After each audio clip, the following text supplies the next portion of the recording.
If we knew more about our sleep, what would we do differently? Would we go to bed at a consistent time or take steps to reduce interruptions to our sleep? With Sleep Score, Apple Watch measures your bedtime consistency, interruptions, and sleep duration. Then, every morning it combines these factors into an easy-to-understand score from 1 to 100. So you'll know how to take the quality of your sleep from okay to very high. Know your sleep score with Apple Watch. iPhone 11 or later required. The new LinkedIn Hiring Pro can't undo your last hire. The empty seat. Who was actually just that, an empty chair in your office because you couldn't find someone to fill it. So it just sat there costing you money with all its fancy ergonomic features.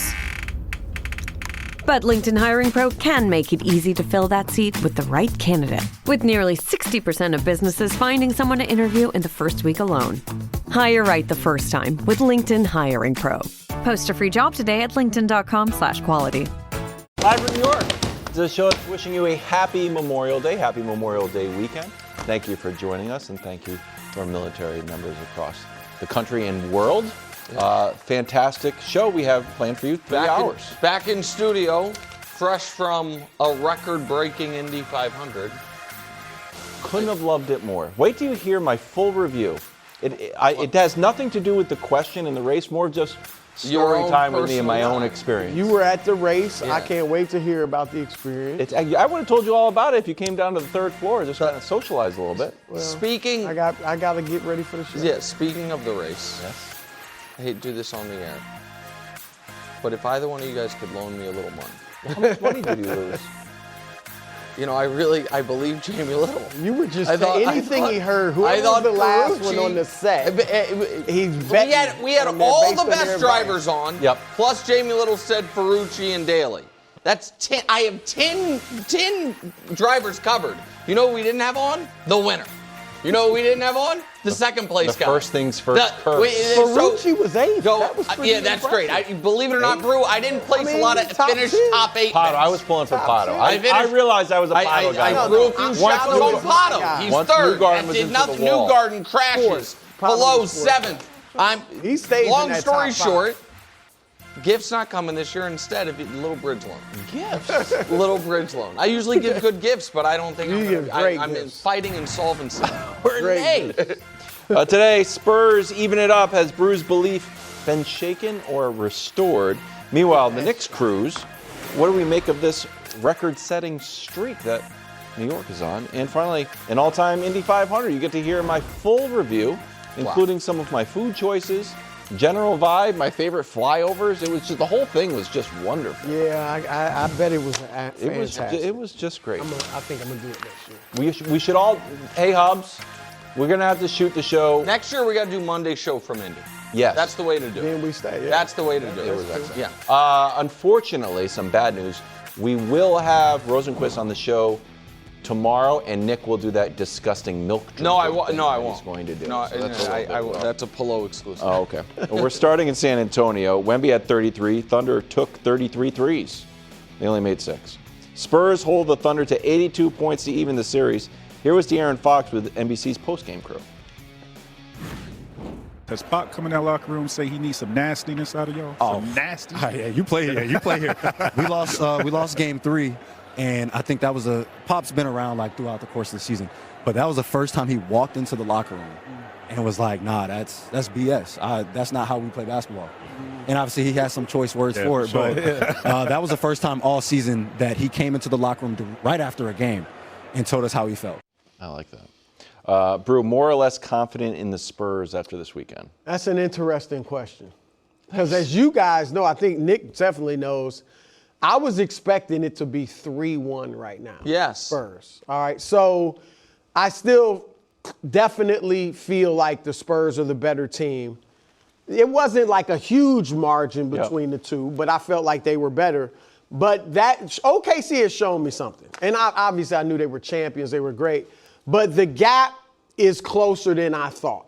Okay. All right. And I said last week, I think it was before game 3, the Spurs, I don't know if they can win it without Fox, De'Aaron Fox, and Dylan Harper. Yep. Both of those guys are playing, so that's good for them. But on the flip side, now OKC is without not only Jalen Williams, but A.J. Mitchell was out. We'll see if he comes back. But it's a calf strain, so we know about those. OKC, I don't think, can win the series without one of those two guys, whether it's Jalen or A.J. Mitchell. We talk about their depth, and it is great. And even though San Antonio has depth, it's not equal to OKC's depth. But that depth is being challenged. Now you got two of your top perimeter guys out. Jalen Williams, the second best player, and Chet Holmgren, who we'll get to a little later, is not living up to the billing. He's not playing nearly as well as he did in the regular season. He's supposed to be their second guy when Shea is out. So bottom line is I feel like the Spurs, you might be right. I picked the Spurs in 6. Still obviously a chance of that. You might be right. It might be 7, and we'll see. But the Spurs, I think, they have the best player in the series. I think we all agree with that.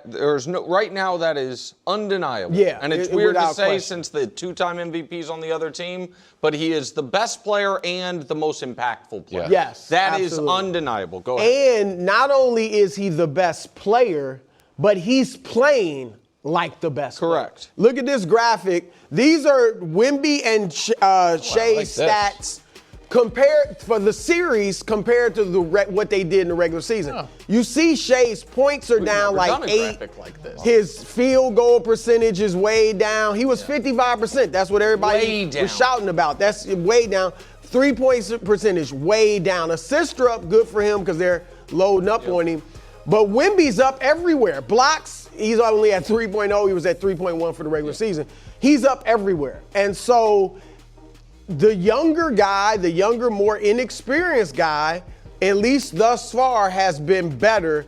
And I do think he's going to lead them. And obviously, they're the healthier team right now, at least. So I think he's going to lead them to victory. Whether I'm going to still stick with 6, but it could be 7. So I like a lot of what you said. I do. Before I even give my answer, I want to ask you one question about OKC's health. I'm sorry, San Antonio's health. Fox and Harper are playing. They're not right, though. Banged up, and right. so, it's really, Fox can have a real impact banged up just because he's not turning the ball over. Right. And Castle's not turning the ball over, even if Fox is not as lightning quick as he typically is. Harper, though, has looked like a shell of himself the 2 games post-injury. Yep.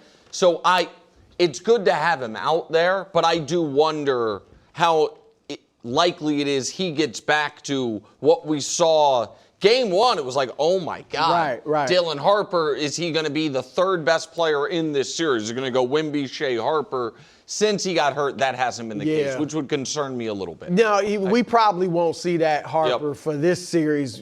If they win, we'll see if he can do it in the finals. But, yeah, I agree with you. So the reason I like the question and I like your answer is because whenever we do a Monday show and there were games Friday and Sunday, I always feel a little silly if the tenor of the show would have been drastically different if the results of the games were the exact same, but we flipped the order. Sure. And I feel like if the way the Spurs won yesterday was they won in Game 3, Right.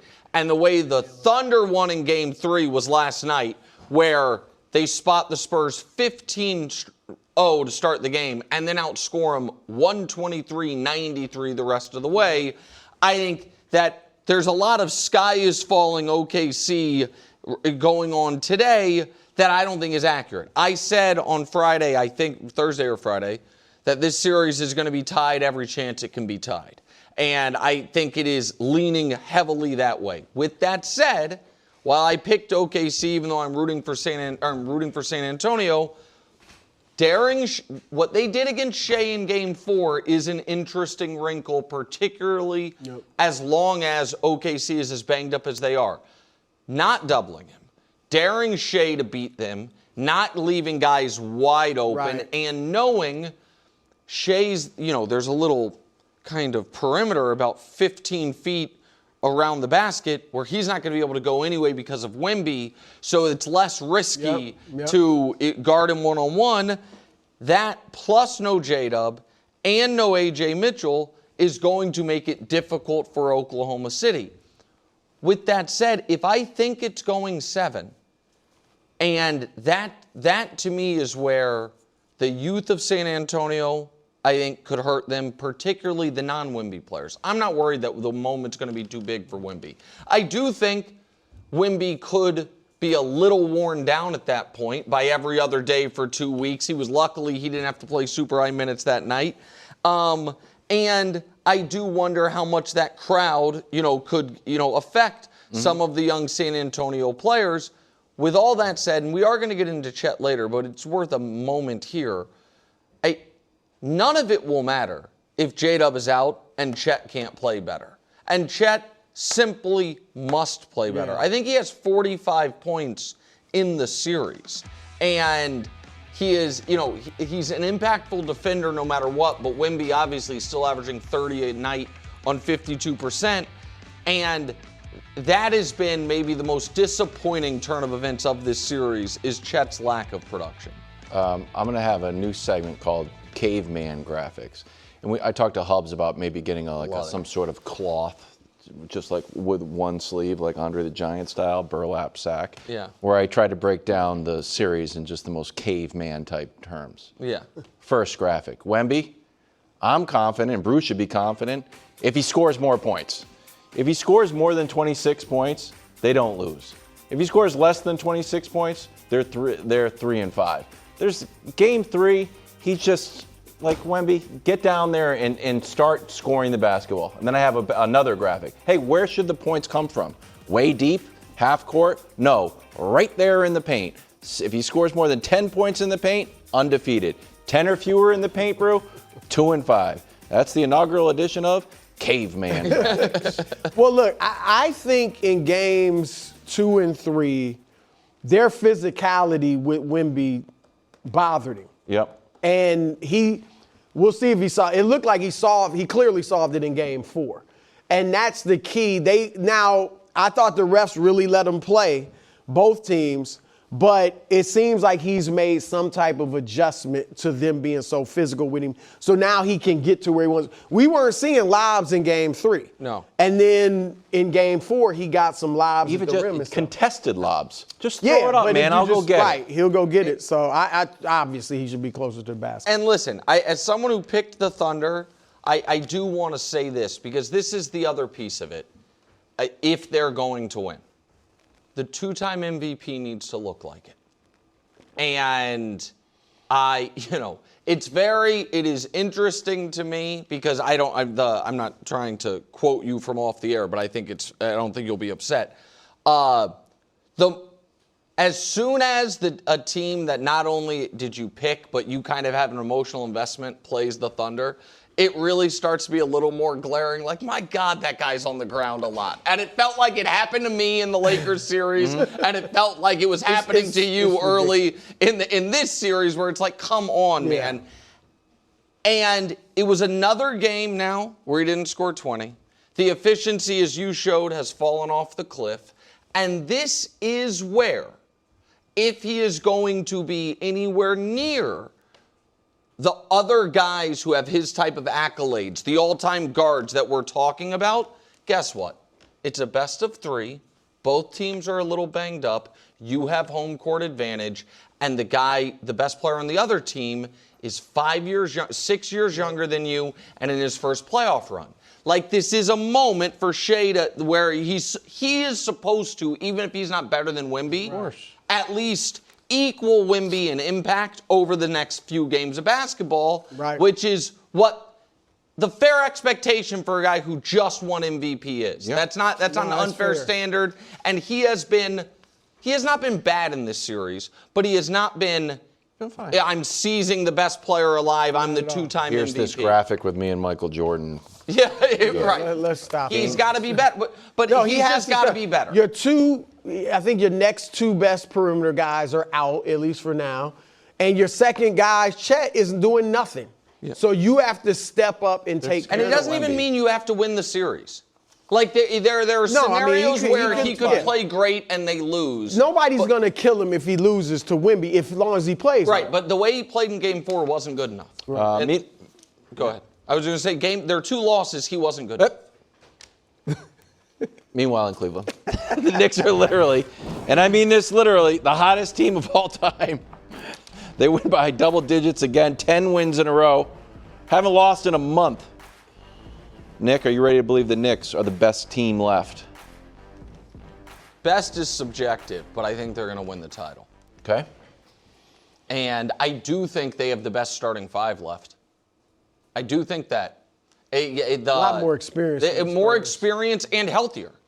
Yeah. And I think, injuries are bad luck very often, but avoiding injuries sometimes is skill, and the skill being we play less games. Mm-hmm. And the Knicks just running roughshod, having just had, this is going to sound insane, but arguably the greatest month of basketball in the history of the NBA. It's true, though. It is statistically, and I understand they haven't played, the toughest path, but it's still playoff teams. It's still teams that at various points in a series or heading into the series, Vegas thought, they've got a fighting chance to beat the Knicks. 1 out of 4. Right. And so, Dust, let's just roll through the full screens that show you, okay, so they've won 10 in a row. That's the 5th longest in a single postseason, but we've seen that before. All right, what about this? Okay, it's the best point per game differential of a 10-game winning streak in the history of basketball, NBA basketball, regular season or postseason. So is it the best 10-game stretch ever? Well, there have been times where teams played 10 straight tankers and they didn't do this to them. Mm-hmm. These are playoff teams. Okay, what's the next one? Double-digit wins this postseason.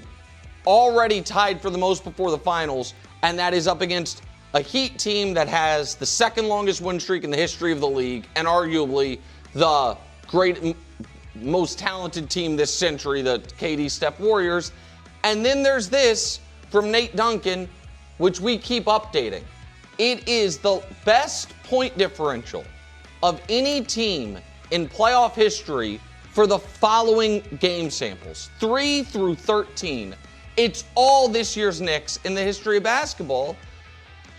There's a heater brew, and then there's whatever the hell this is, and now they are going to be almost guaranteed to be so much more rested and so much better equipped to be whole for the finals.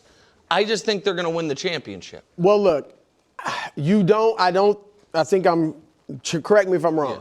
You don't think they're the best team, but you think they will win the championship. And if they win the championship, we're going to say they're the best team. Yes. Last year, Indiana was the best team in the East. Yep. Do we really think they were? They got hot. Yeah. They were. All right. So they will be the best team if they win it. And I do think they have a strong chance to win it. I've said it numerous times. They matched up well with San Antonio, beat them 2 out of 3 in the regular season, and played OKC fairly tough. They were 0-2, but it was by 14 points total. I've got a graphic to this postseason. They're clearly playing the best basketball in the league. This is their points per game in the league, their rankings. All right, they're first in everything except opponents' 3-point percentage or field goal percentage, and they're 3rd in that. So they are dominating. However, and you mentioned it, the competition. All right, they have beaten, what is the East? Delicious? No. It's junior varsity. It's the junior varsity. It's the opposite of delicious. No, you just put me on the spot a lot. I knew what he meant. No, he's talking about. Delicious. It's delicious if you're the Western Conference team looking at the East. But it's the JV. And in the JV, they beat the 6th seed Atlanta, the 7th seed Philadelphia. And I know Joel Embiid's back there, not a 7th seed. But was he back? Yeah. I mean, he was. Yeah, and now the 4th seed 60%. Cleveland. And the 4th seed Cleveland. So the best 2 teams in the league are battling it out in the West, I think. San Antonio and Oklahoma City. Now, because you said it, if they're not healthy right now, even though Fox and Harper are playing, obviously OKC is banged up. What are they going to look like 3 games from now? Right. And the Knicks will be rested. They're already healthy. So that gives them an advantage. They could win it, and it does seem like something magical is going on for them. We know they're in a 53-year drought and all that. The interesting thing, Nick, for all the stats you showed, usually those are reserved for Jordan, LeBron, Kobe and Shaq, the Steph Warriors. Teams that were great all year. And had a total, like, all-time great superstar player. Now, who knows 10 years from now what we're going to be saying about Jalen Brunson. But that's a really good roster. Cat obviously has been a blue chipper his whole life and is, a perennial all-star player. It's not a roster that blows you away, though. It's not a historically great roster, but they are just playing great basketball. And this is what I've always said. It's a team sport, and they are playing team basketball. They do have some great players, and they're just clicking. But I still like the winner of the West, and I think that's going to be the Spurs. Do you want to go, or can I add something? I want to talk about the Cavs going Tin Man mode, if you want to talk about that. Let me add something quick about the Knicks, Then I could do my whole squeaky. You can do the Tin Man mode. I do wonder if that one weird few weeks right around New Year's threw off overall how we should have thought of the Knicks, though. From November 1st until right now, if you remove that 2-9, what the hell's going on? Right. They're 60-19. You know what I mean? That is just a few percentage points behind where OKC is. Right. They obviously have the continuity. And here's the other thing I like for them. I truly believe they match up excellent with San Antonio because you have Mitch in there to to bump with Wemby, and you have Cat when you want to draw Wemby away from the basket, and they're both big, so like that part is good. And if they get the Thunder, man, oh man, the 2026 Thunder are starting to remind me a lot of the 2016 Warriors, where you were the defending champion, you had a 7-game absolute war to get to the finals, and then you didn't have just quite enough to get to the finish line. And so all that, I think, works well in the Knicks' favor. Dusty, quickly, can I do my Tin Man mode thing? Or no? Yes. Brew, did you see the Cavs go Tin Man mode? Squeaky, squeaky, squeaky. Unfortunately. Need a little bit of oil. I hate to see this. We're up. Knicks are up 14. There's 2 minutes left. This team is ready to pack it up, bro. But apparently, though, that analytically that doesn't look bad. I don't know what. You know what? Analytically, they're in the right spot. When we have 3 guys in the paint, they should be able to stop Jalen Brunson. The expectation is just stop it. Yes, the expectation. We just didn't. Expected points on 3. 1 guy in the paint for them. 3 in the paint for us. Expected points is his analytics minus quoting 0.5. James Harden's a phenomenal defender, too. That is exponentially worse than Anthony Edwards congratulating the Spurs with 8 minutes left. Yes. Those are guys on the team. You agree with me? Okay, good. Both bad. All right, game 4 is tonight at around 8. All right, head to Indianapolis where Felix Rosenqvist won the 110th Indy 500. It's the closest finish in Indy history. Let's take a listen to the call. Malukas has to defend from Rosenqvist. Great run off the final corner. Here comes Rosenqvist. Malukas defends. Who has it? Over the line. Who's it going to be? It's Rosenqvist. It's Rosenqvist. Oh, my goodness.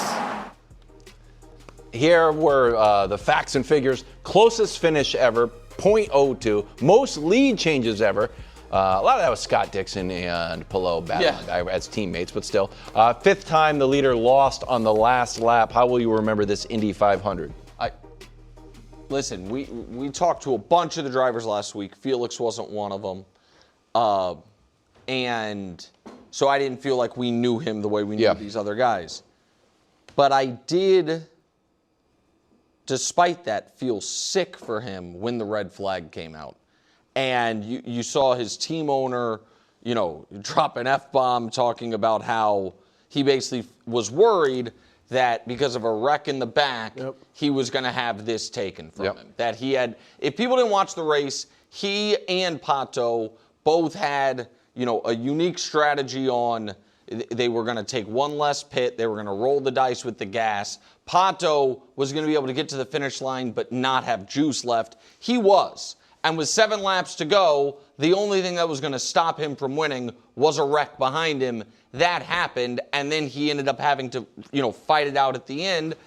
And it felt to me like this was the right result. I felt David Malukas was beside himself.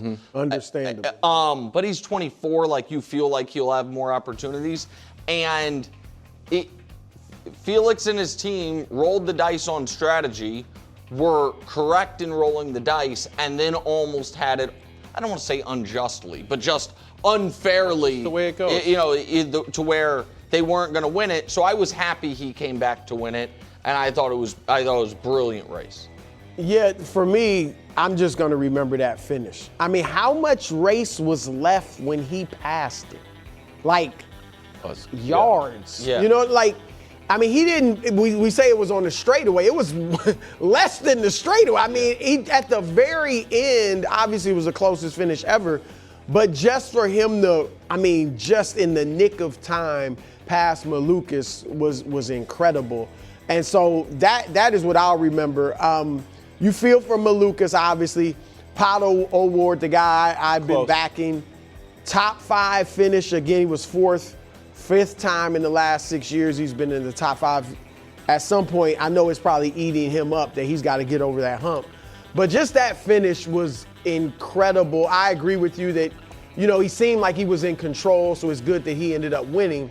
But my goodness, just in the nick of time. I agree with everything you guys said. We're up against the break, but I'll give you 90 seconds on my first Indy 500 experience. Obviously, Fox has the Indy 500. We go to promote the Indy 500, and we are kind of like the poster children for trying to get into the sport, right? We're just getting into the sport. Hopefully, some of our enthusiasm can be contagious and other people get into the sport. So this is my first time actually going, and I've been to plenty of big sporting events. I'm a big deal, okay? What was unique about being there was was the most visceral experience I had ever had at a big game. You go to a big football game, you're mostly like watching the game. This one, it's obviously very loud. You hear it. You hear it a lot. It's visually amazing. You feel it more. It's more of just like an experience that you're like almost ingesting rather than just like watching an NBA Finals game. So that was awesome. The experience goes all day. It's not just the race where a lot of times people were getting there at 6 a.m. Yeah, so it's the entire day, which feels like all part of it, which was just great. And the other thing is, and hopefully that we've been able to convey this in a way, it doesn't take long to get into this sport. It really does. We still have a lot to learn about the strategies, but you get the drivers' personalities right away. You get some of the strategies right away, and it's easy to root for, get behind a team and get behind a guy and root for it. So if you haven't gone, go. I'm telling our boss, Hubs, that we want to be there next year. It'll be great. It was great. And again, just to be a company guy just for a second, I do think one thing Fox does better than anybody is make big events feel massive. Yeah, no question. And you said it perfectly, KW. We don't lie to the audience ever. None of us were diehard any type of race car fans a few years ago, and right now I think diehard's too strong. But just being there and feeling like this is the Super Bowl of auto racing, and then watching the last 2 years start to finish, which was the first time in my life where I watched them start to finish, it was great theater. Yeah. And it wasn't, at no point was it boring or monotonous. And so, I think it was great. Great. Flyovers, any event was good. The helicopter there were several flyovers scares me. The jet flyovers, one thing. The helicopter's like 50 feet above the track. It was fantastic. And great news. Rosenqvist on the show tomorrow, probably around 4 You got to chug the milk. I'll be great. You should do it as the guy. 325. You should chug the milk. You got to chug the milk. I would love to. You're the sweetest guy on the show. Not just regular milk. We want the cream. Nick had to do it with the cream. I grew up drinking milk at dinner every day. Yeah, okay. I didn't realize that wasn't normal. It's a different type of milk. It's Aaron Rodgers' last dance next on First Things First in the Fox Sports Channel on Sirius XM. Check it out. It's great. When you're at work, you never know when you're going to get interrupted. Like when an office fire drill happens right in the middle of your presentation. or construction is going on just outside your window. But with the Dell Pro laptop powered by Intel Core Ultra with vPro, no matter how many interruptions you have, your laptop won't be one of them. With battery that's optimized for the way you work and built-in intelligence that quiets distractions the moment you're trying to focus, your tech won't slow you down, even when you're getting bounced from an office you forgot to reserve. The Dell Pro, built for those who stay in the flow. Find technology built for the way you work at Dell.com/Dell-Pro. Built for you. Last dance for Aaron Rodgers. Signed with the Steelers and announced that this would be his final season in the NFL. Or would it be? Oh, stop. Well, that's just that's a opening of my take. Let's take a listen to Aaron. I thought that that was probably it for me in Pittsburgh, but when the decision was made to hire Mike, I started opening my mind back up to coming back. Two more. Aaron, did you believe that this could be your last year, or do you even think of that right now? Yes. As in your last year? This is it, yeah. Okay, your reaction. That's it. I don't believe that this is necessarily it. Oh. I think I got the same take as you. If he goes out and plays great and they win a playoff game or whatever, I certainly think he would want to come back. I don't think there's any question about that. I mean, was it 4 years ago now, 5 years ago, however long, that he was 90% sure he was retired? Yeah. Remember that? Yeah. Before he went to the Jets? That seems like ancient history. Now, I don't think he's going to have a great season. I don't think they're going to win a playoff game or even make the playoffs. So I do think this will be his last season. I think it's going to be a rough year for them. I think they're going to finish under 500 for the first time since 2003. He's going to be a little worse than last year, and he's going to be ready for this thing to end. And so that's how I think it is up. Look, he was 8-10-1 in his last 2 years in Green Bay with Mike McCarthy. Why? And that's when he still had MVP ability. Because once McCarthy was gone, he flexed the MVP ability and won 2 of them. So he still was a great player, but wasn't winning with the Packers and McCarthy. Why am I going to think this is going to be different? He's older. He's not as good. No, it's going to be his last year because it's going to be a rough season. I believe Aaron Rodgers thinks this will be his last year with the Pittsburgh Steelers. Whether they win a playoff game or not, I think he's like, you know what? I did it. If I win a playoff game, I get to ride off in the sunset and say, I did it. Everyone applaud, and it was an unbelievable career. And then the season will start up, and somebody will get hurt, and it will be the Phillip Rivers story. But instead of Phillip Rivers, it will be Aaron Rodgers, and hasn't been out of the league for 4 years coaching high school football. Be like, what about Aaron Rodgers? And if you can get a hold of him, there is spotty service in Southern California. But if you can get a hold of him on FaceTime, I think that he would entertain a comeback, just like Brady entertained a comeback, and Favre entertained a comeback, and Phillip Rivers entertained a comeback. This is that, though. Fair. This is that? This is that. We're already there? Yeah, I think so. You don't think he knew? I feel like he knew all along he was coming back. No, but he's going to be 43 during this season. I don't now Brady is the exception. Brady played to 46 and then flirted with coming back, it seems, at 48. But he is the exception. So I think also I am very pessimistic about how he's going to look at the end of this season. Oh. And so I disagree with you guys there, which is I am taking this at face value, which can be dangerous with Aaron. He's a 4-time league MVP who has a maybe untouchable record on touchdown-interception ratio, a potentially touchable but current record for all-time passer rating. You can certainly make the argument he's the most talented passer of all time. He's already probably has the best super old guy quarterback other than Tom Brady because there just weren't any playing this age. And yet there are so many forks in the roads, what ifs about his career that make it one of the most fascinating careers to me. Starting with the day he's drafted. What if San Francisco just takes him and not Alex Smith, and he does not sit for 3 years, and he just gets to hit the ground running, and is in a a bigger market with maybe a little more scrutiny? Does that actually work better for him? Or worse. Or I mean, worse, would he either not way, have been right. ready So that's by what I'm then? saying. I don't know which way it would have gone.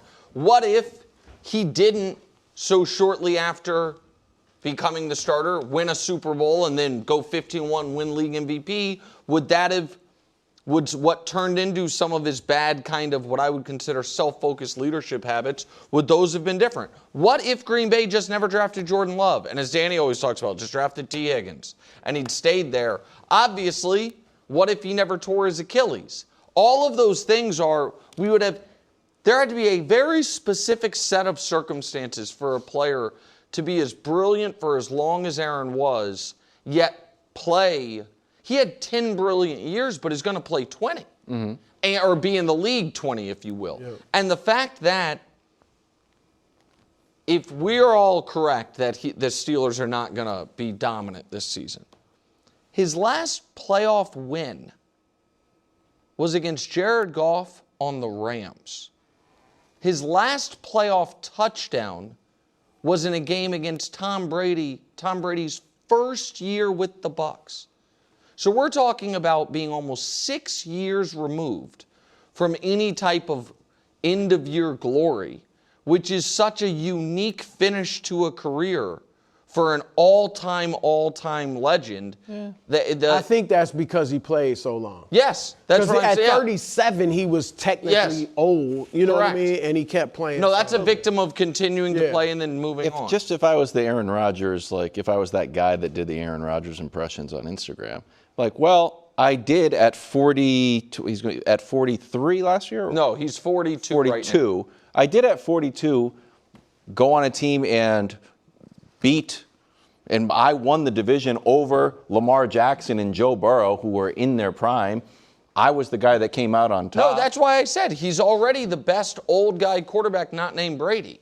That's why I said that. Like I don't know. I just feel I don't view it as it wasn't an ugly year last year. No, I think through another lens, it's a success. It was fun. It's just a weird. Do you know? I mean, Justin Fields and Russell Wilson also led them to the playoffs the year before. I'm just saying. But it was fine. He wasn't bad last year. There's, to me, his 2020s are, again, different players and, slightly different places of their career, but very Kevin Durant-ish. Like a lot of talk, a lot of memories. The numbers aren't quite as right. The numbers aren't quite as dominant, but not there anywhere near the end the way you would have expected. That's an interesting comparison. And kind of mercurial and bouncing around, and so it's just. But also might just like being out there. Yeah, I wasn't regardless of. If you viewed what I was doing just being better there today than he was yesterday. That's yeah, right. I think. And if you viewed what I just did as me trying to kill him, then I did it poorly. No, if the audience did, that's not what I was trying to do. It's just a very, very unique career. If this really is going to be the swan song of it. Yeah. Okay, coming up next, weird plays, the best of Weird and Wonderful. I got a dozen of them. I had to cut them down, put them into winners and losers. Caleb Williams? No, Maybe we do that talking about the 49ers. Dell PCs with Intel Inside are built for the moments that matter, for the moments you plan and the ones you don't. Built for the busy days that turn into all-night study sessions, the moment you're working from a cafe and realize every outlet's taken, the times you're deep in your flow and the absolute last thing you need is an auto update throwing off your momentum. That's why Dell builds tech that adapts to the way you actually work, with long-lasting batteries so you're not scrambling for the closest outlet, and built-in intelligence that makes updates around your schedule, not in the middle of it. They don't build tech for tech's sake, they build it for you. Find technology built for the way you work at Dell.com/Dell PCs. Built for you. All NBA teams announced, Brew. I think there's some changes from your official ballot, but let's take a look. First team, SGA, Luka, Wemby, Joker, and Cade. Second team, Jaylen Brown, Donovan, Kawhi, KD, and Jalen Brunson. And third team, Maxey, Murray, Duran, Johnson, and Chet. Now, this is obviously a regular season award, but how would playoff performances change these teams? Okay, look, I'm keeping Luka on the first team. I know he didn't play in the playoffs, but Never missed a shot. phenomenal regular season. I'm keeping him on. He would have done great in the playoffs, I have no doubt. Yeah, I mean, they still would have went out in the second round, but he would have done his thing. These are my main change. Now, let me say this. Wemby would be the MVP. If we really incorporate this, and I'm glad they should not have, like you hear occasionally people say, just do it MVP after the playoffs. No, that's what the finals MVP is for. Yeah. And the playoffs are so bigger than the regular season that people would essentially disregard the regular season, and whoever was just better in the playoffs, they would give it to him. So keep it as it is in the regular season. Totally agree with right? But Wemby would be you're MVP. Right. If it weren't that, Wemby would have won it. Jalen Brunson, first team. And who's out? Oh, Cade. Cade's out. I mean, I voted Jalen third team, and I think, did he make second? He was second. Okay, I had him on my third team, but he wouldn't just move up to, he would be first team with, instead of Cade Cunningham. Good. And obviously Jalen Duren, I'm not trying to bang on the guy, but he would be off. He was on my second team. He made third team. He would be off. For Denny Cat would be his. Cat. Avdia would. Yeah, Avdia's not on there. Yeah, okay. Cat would be on instead of Chet.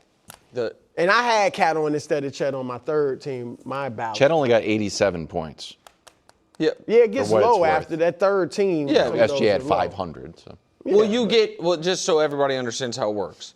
You get 5 points for a first team vote. You get 3 points for a second team vote, and you get 1 point for a third team vote. So those 87 points means he got 87 of the right, or he got a few second team votes. You know what I mean? And so Duren had 121. He's the second lowest. Yeah, and so I do want to say this about the voters, of which I'm not one. I used to be bitter, but I'm not anymore. Okay.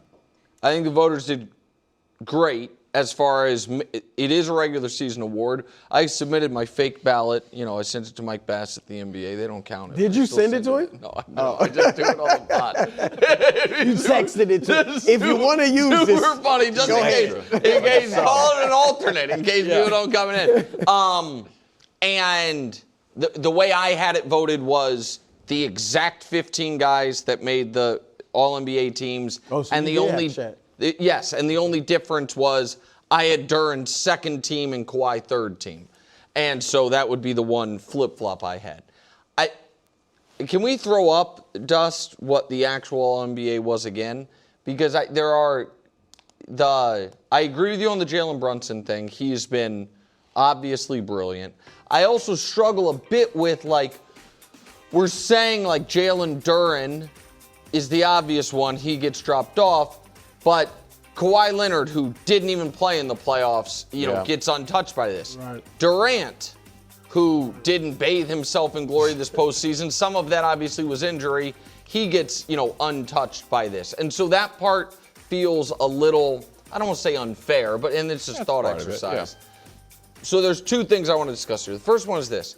There was, from a lot of people, I respect a ton and respect their hoops knowledge a ton. One of them, I'm sure, is your buddy Bruin Wilbon. A lot of talk about Jaylen Brown all year being a top of the ballot MVP candidate and a first team All-NBA guy. I had him first team All-NBA. Right, but you had him, you probably would have had him fifth. Yeah, right, fifth and so fifth, sixth between he and Cade.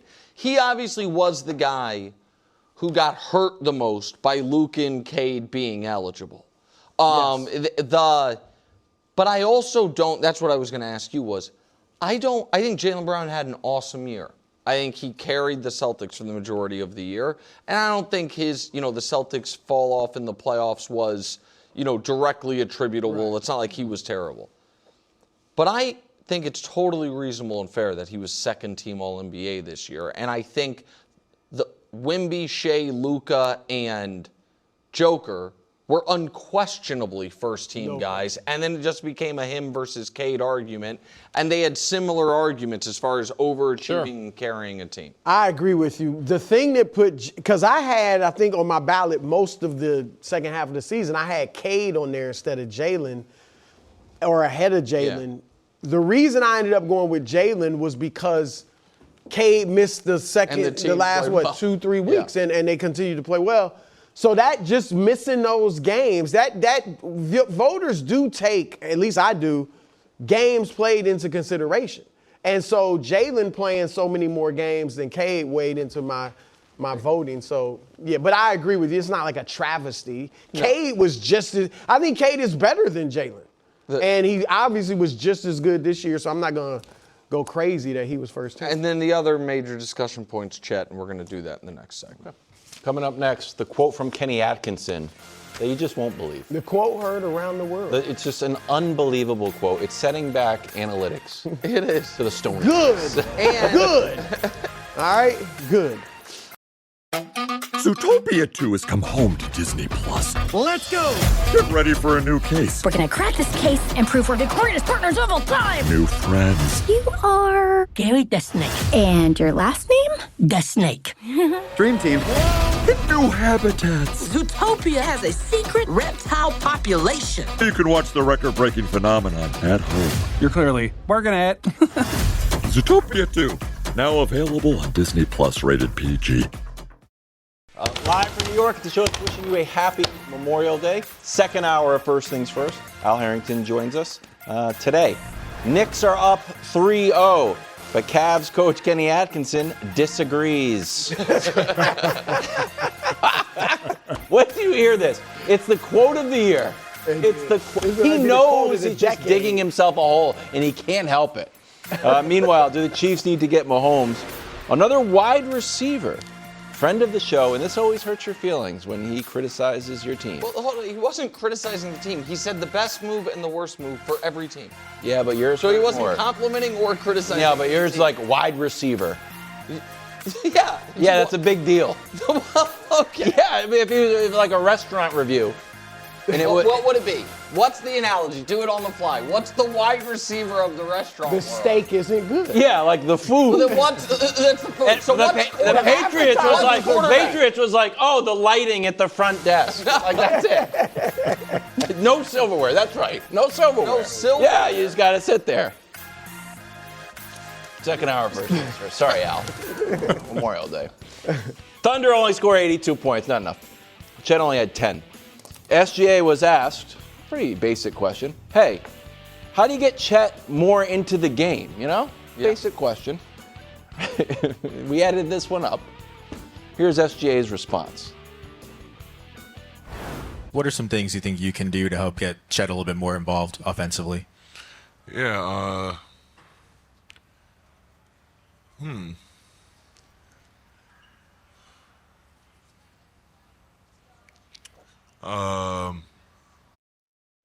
Okay, not great. Not a great start, but we wanted to be fair to Shea because he did, after a while, elaborate and had some ideas.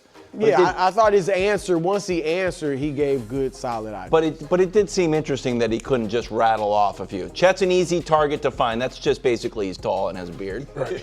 Find him more in the dunker spot when he's spacing, okay, and put him in better positions to use his strengths. Again, that reads more like something I read in like my kid's report card when he wasn't doing too well. Look, I got to put him in better positions. Use his strength. Your reaction to Chet's kind of to me, Al, non-factorness. The long pause says it all. It says, like Shea knows, he's not carrying his weight. He is just not getting it done. And when they have their second best player, Jalen Williams, out, you got the guy who was filling in for him admirably, A.J. Mitchell, out. Chet has got to step up. Like, Jared McCain had a great game. Was it 3? But he's shooting 35% in the series, 20-something% from 3. Like, I don't think he's not going to do that every night, you know. And if he's counted on to have to do that, he's not going to do it. And so Chet's got to step up. It's just as simple as that. And if you look at the numbers, Chet's season series stats versus this series, he is down in everything. Everything.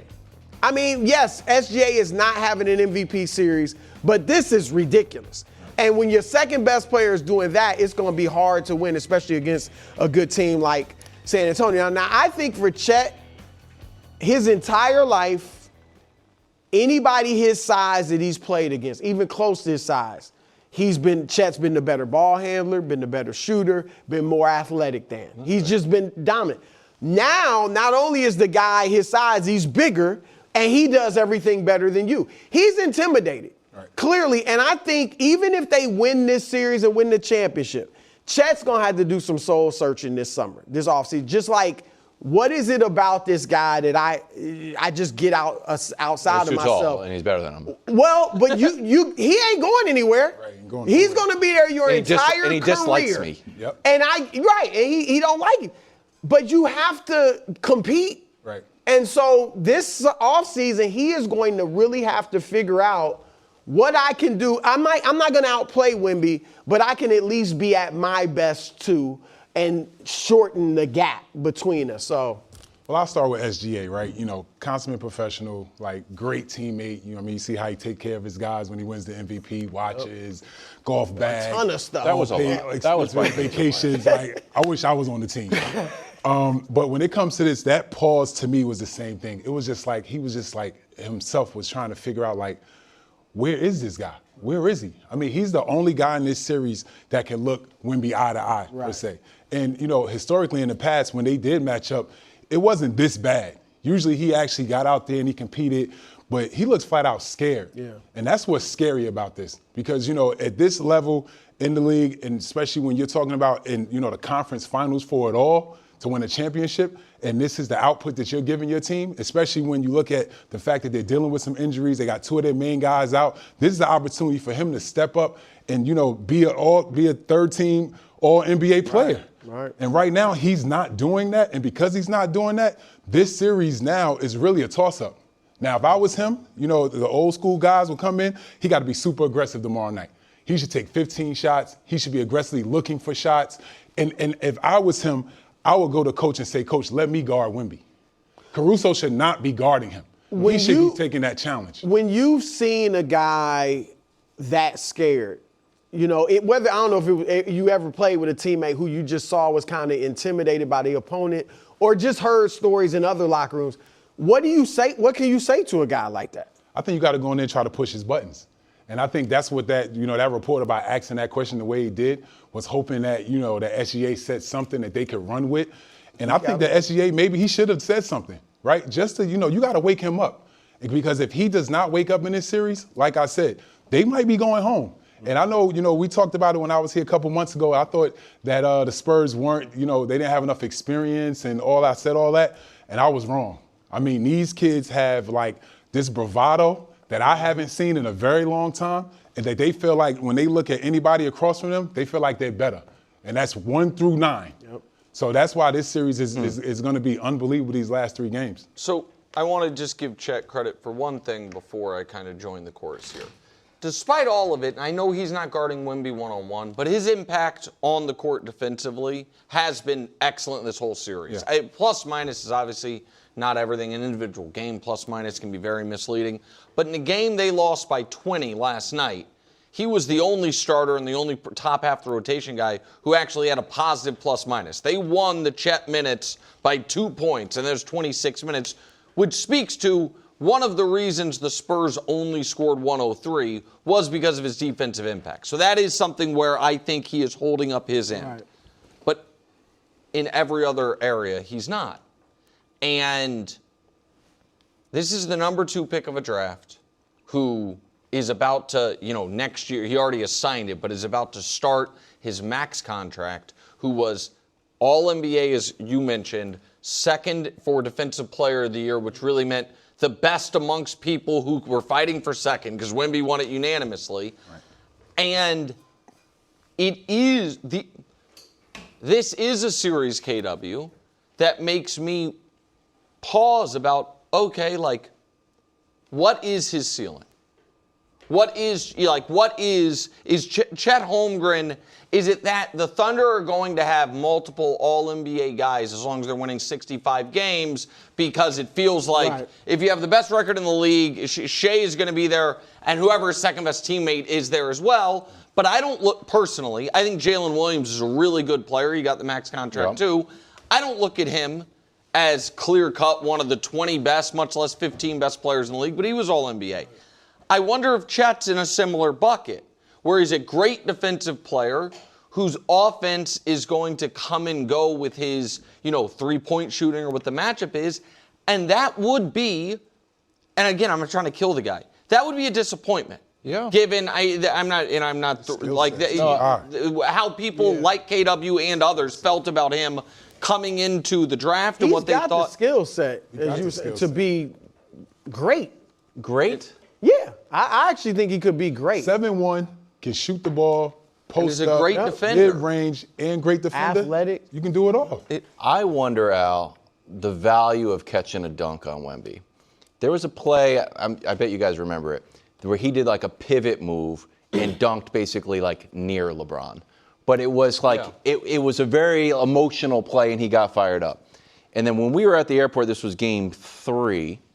Not that people care we were at the airport, but it was game 3. We were just we were watching it. That's not true. We were at the airport for game 2. Was it? Yeah, game 3 was Friday night. Game 2. Yeah. Game 2, Wemby's on the bench and Chet goes baseline and catches a big dunk and screams. And they cut to Wemby. Wemby's like, give me a break, dude. I'm not even out here. Do it with me out there. So do you think, when you talk about Chet being aggressive, you want him to go in and try to, that was the Wolves plan, go in and try to, jam it on Wemby or just, hit mid-range jumpers? I mean, anything, but obviously dunking on him would be nice. I think you got to try What about trying? You missed. Maybe if you can at least slam it off the back of the rim on Wemby. I think the worry is that it doesn't get to the rim because Wemby eats it alive. Can I talk about the elephant in the room here? And nobody likes when old annoying Nick Wright gets to take a victory lap. They're both skinny, bro. No, it's different. How much of this? He hates skinny people. I know that's unfair. I am largely skeptical of frail professional athletes. Right. And how much of this how much of it is the fact that every other 7-footer in the league goes into the matchup with Wemby saying, all right, he might be taller than me, but I can muscle him. Rudy Gobert on down, Chet's teammate Hartenstein, Jokic, we're going to see it with Kat and Mitchell Robinson if that's the finals matchup. Right. Those guys being like, you're taller than me, but I'm stronger than you. And as you mentioned, Chet, every guy his size always, he's been more skilled than, so he's never had to be stronger. Yeah. And Wemby doesn't have the strength advantage against any 7-footer other than maybe Kevin Durant and Chet. And Durant's like, I'm not banging down there with you anyway, so that ain't my problem. Touching that. I do think that this is a matchup where his frame really works against him on the offensive end and where it really exacerbates Wemby's advantages and it does give us a bit of a preview of what you've talked about, Brew, down the road. That if Wemby fills out, oh, God. If the way Wemby can push Chet around when he needs to, if he can do that to most 7-footers, what that means for everybody. Al, can I put you on the spot for a quick story time? Just like a 2-minute story if you have it, but it's a pop quiz, so if you don't have it, it's okay. Wow, no pressure, buddy. I feel like Wemby has Chet's number right now. Yeah. Have you played against a guy? You can name his name or you don't have to if you don't want to hurt his feelings. Where you're like, oh, I've got this guy. This guy cannot score on me. We're considered peers, but I just have this guy's number, and there's nothing he can do about it. I need an hour to break It's a long list. The list is way too long. No, I mean, to your point, I don't want to call anybody out, but, I think that is a thing. You do have a mental edge when you play against certain guys and you get the best of them every single time, that when you see them, it's like you're almost looking past them. And I really feel like Wemby is looking past Chet right now. At one point, I felt like they were kind of they had a rivalry, but now at this point, I think he doesn't even. Exclusive podcast. Hold on, wait. Exclusive pod. He'll tell us the name on the pod. I'm going to ask way to get the podcast numbers up. Real quick. I'm going to ask the flip side to that question because I wonder. I was thinking about that, but I didn't want to be like, this guy. Was there ever a guy that because this is maybe the glass half full for Chet. Yep. That for either a short or a long time had your number, but then you were able to, in a game or a series or a sequence, flip it to where he no longer held over you? Like, basically the question is, can it change? Can a guy dominate a matchup, but then because of one game or something, line in the sand, it's now no longer the case? I mean, one guy that just sticks out for me was like a guy that I used to compete with all the time was Paul Pierce. You know what I'm saying? There was a lot of times because, especially in the scenario, like on his team, he was the guy. So he got all the shots. I wasn't, right? I had to pick my spots. So there was times where I would go into games, and I know for him, he was like, oh, I got him. But then there were times when I was able to flip the script when I went to different teams outside of Indiana, when I was in Atlanta or when I was in Golden State, where I was in position to actually go at him, that I could make it more respectable. Knicks too, so that's good for you guys.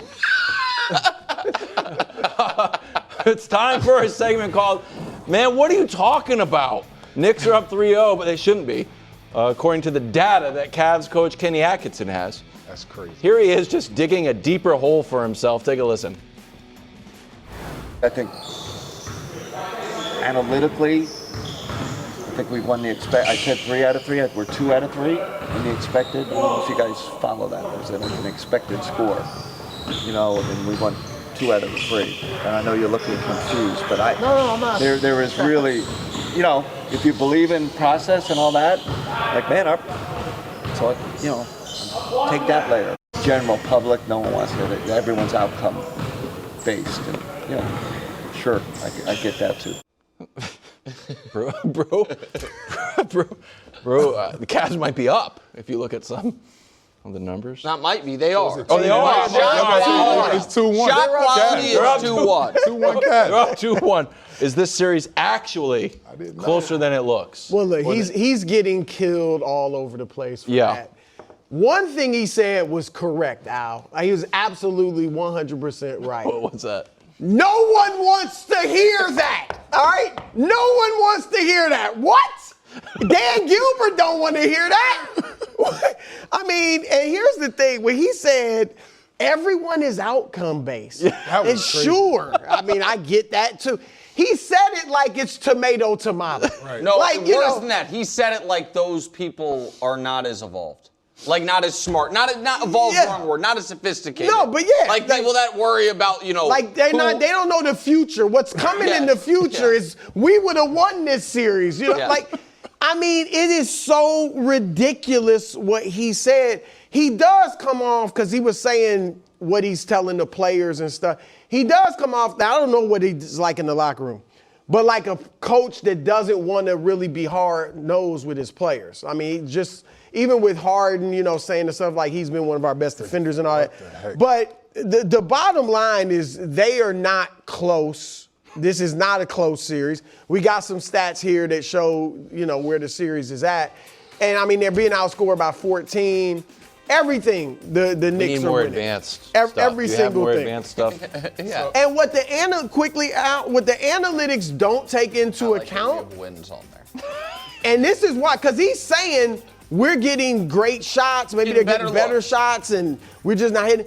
Analytics, and this is for every team, it doesn't take into account heart, guts, who shrinks under the bright lights, who gets better under the bright lights. You were a tough guy. Like when you played, you were on analytics don't take that into account. Right, like it just says, so-and-so. I mean, tough guy to tough guy. Analytics is all paper. Look familiar. Yeah. Right? It doesn't chemistry in the locker room. Will these guys get on? It takes into account none of that. And that's why they're down 3-0 when they should be up. They're really up 2-1. They actually are up 2-1. So I can't say, I know Kenny Atkinson pretty well. He was an assistant coach for the Knicks when I played here under Coach D'Antoni. And he's a great guy, very positive at all times. He was a guy for me that whenever I, was in a slump and stuff like that, we would go to the gym and work out and everything. He was just a great coach, seriously. He was just one of the great assistant coaches that I've ever played for. I think this situation right here is kind of the problem that we have in sports sometimes, where it's too much access, the media has too much access to the coaches and the players, because sometimes you just run out of things to say. Just run out of things to say. When you think about this, has been a tough series for him, right? You go to talk about game one, up 22 points with 7 minutes to go. You lose that game. You don't call any timeouts. You don't make any adjustments. You let Jalen come down one-on-one you on, your top defender. 12 straight possessions, they score. You go to game 2, you got, Evan Mobley, he's playing well, for some reason can't get the ball. He's not involved.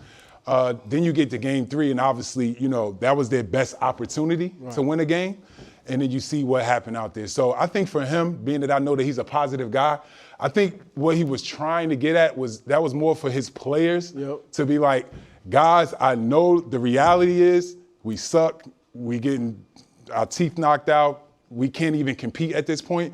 But for some reason, if you guys can muster the strength to win us at least one game, because if they get swept this series, I get it. It sucks. This is a horrible something. season. They got to say something positive. So that's why I think he was trying to. That's what I think he was trying to accomplish by him saying. Tomorrow morning is knocking. Stock your fridge now. How about a creamy mocha frappuccino drink? Or a sweet vanilla? Smooth caramel maybe? Or a white chocolate mocha? Whichever you choose, delicious coffee awaits. Find Starbucks Frappuccino drinks wherever you buy your groceries. Saturday Night Baseball on Fox this week. One of the best rivalries in all of sports, the real deal. Pete Crow Armstrong and the Cubs against Jordan Walker and the Cardinals. Or we might get Braves Reds. Saturday, 7 Eastern, only on Fox. Welcome back to the show. This one hurt. Friend of the show, Bill Barnwell, put out a new column. This didn't hurt. Saying the best and worst moves for all AFC teams, but he really took aim at the Chiefs. He did this for every team. But yours was the bad one. Okay. For KC, the worst move was not addressing wide receiver. Yeah.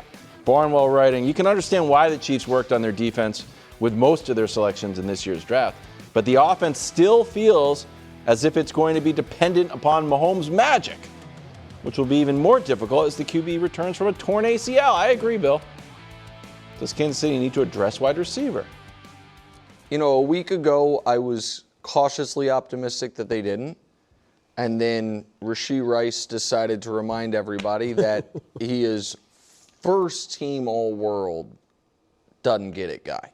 Yeah. And we were off, we had a shortened show because we had to fly, and then we're doing Indy stuff, so I kind of feel a little badly that I haven't addressed this yet on this show. But Rashee knowing, because I want to make sure people understand what happened here. He pled guilty to the felony reckless driving a year ago. Part of that plead was at some point he's going to have to do 30 days in jail. And it does matter that it's county lockup and not like prison, because oddly prisons have like fields and more area, and it's actually better. Like there's like low security prisons, there'd be more ways to rehab an injury. County lockup is a disaster for the situation he's in. But he was going to have to do that 30 days at some point that he was going to get to decide. And then he failed a test for marijuana, which, while basically legal by the NFL right now and legal in a lot of states, not legal when you're on probation. And so they snap sentenced him. And oh yeah, by the way, he'd had surgery a few days before. So he's rehabbing a knee scope in county lockup for 30 days. Not great. You can't rely on that guy. Now, do I think, if he's somehow able to rehab in between the bunks and stay healthy and stay out of trouble, that he is a good NFL receiver? I do. Do I think putting your eggs in that basket is smart? Obviously not. And the Chiefs they had a lot of, I thought, more pressing needs. So I supported their offseason approach. Sure. But now it is what Bill said, leaning on Patrick to be magic, relying on a Xavier-worthy leap, saying, can Rashee keep his nose clean and stay healthy? Or what I would consider, the more drastic move of seeing how firm that Eagles-Patriots handshake deal is, because it's not June 1st yet. Oh, my. And seeing if they can one-up that offer, because if Rashee's not around, they don't have a legit receiving core. And Rashee not being around has to be a real possibility now. Yeah, look, I agree with Barnwell. I agree with you. Sorry, Wiles. They should get into that A.J. Brown mix if they can. If they can. I don't know if it's locked in with the Patriots or not. Certainly not locked. But try to get in there with that. But their receiving core, because Kenneth Walker III, as good as he is, he's not Derrick Henry, right? It's not like he's a really good running back, but he's not Saquon Barkley. Not a perennial all-pro. Right, that level of player. And Mahomes, we think, won't have the mobility he's always had, at least for a while, right? And last year he was their leading rusher for, all that stuff. So that's going to be gone. So, yeah, and Xavier Worthy, I'm probably looking too much into his injury last year. Part of me feels like, is he big enough to be a number one? I know Devontae Smith is a number one. Once AJ's gone, he'll Devontae might be an outlier, though. Xavier is very small. So they definitely need to upgrade their receiving core without question. I find the A.J. Brown to the Patriots story very confusing because it's hard to find a dissenting opinion amongst the reporters that this handshake deal isn't almost more than a handshake deal, that it's like an ironclad agreement that come June 1st, A.J. Brown will be traded to the Patriots. I don't know how it's organized or structured so that the Patriots don't get screwed or the Eagles don't get screwed if the Chiefs come in with a better deal. But if the Eagles were to back out of this, and we've been planning and have made made the Patriots decision, the draft was assuming that A.J. Brown was coming, and the only reason that we weren't forcing the issue was to help the Eagles with their cap space. If that somehow falls apart, well, I don't think that the last thing you said, the only reason we weren't forcing the issue, the Eagles were not going to trade him prior to June 1. There was no way to force that issue. You know what I mean? Like, you weren't doing them a favor. Like, they were never going to, but go ahead. Sorry. Of course. So I think I would be shocked if that deal fell apart. But it would be similar quickly to what happened with the Ravens with Max Crosby. I mean, obviously the Raiders are upset about that, but the Ravens pulled out. Now, it wouldn't be because of the physical, but there's no way it's written in stone. I mean, here would be my question. Way that would be against the if you could remove yourself as a Pats fan, sure, and just pretend, God forbid, you were an Eagle fan. I like the show probably would work. We got Dusty's enough. Miles too. They're always mocking me. Let's say the handshake deal is the Patriots 2028, not next year, but the year after. First round pick. Yeah. Right? You're an Eagles fan. And Brett Veach calls Howie Roseman and says, we will give you a 2027 first round pick and a fifth rounder. Yeah. So, as an Eagles fan, wouldn't you be livid if Howie Roseman's like, no, on principle because of a deal I made with Elliott Wolf? You probably have a responsibility to do it. So that's, and again, it is, I am bringing up A.J. Brown. It's a very un-Chiefsy move. They also, while he's on a great contract for once he gets traded because the guaranteed money's been paid out, it's still, you're going to have to pay a lot of cash, and the Chiefs are not a team that does void years. So I'm not even saying this is at all likely. I'm certainly not reporting anything.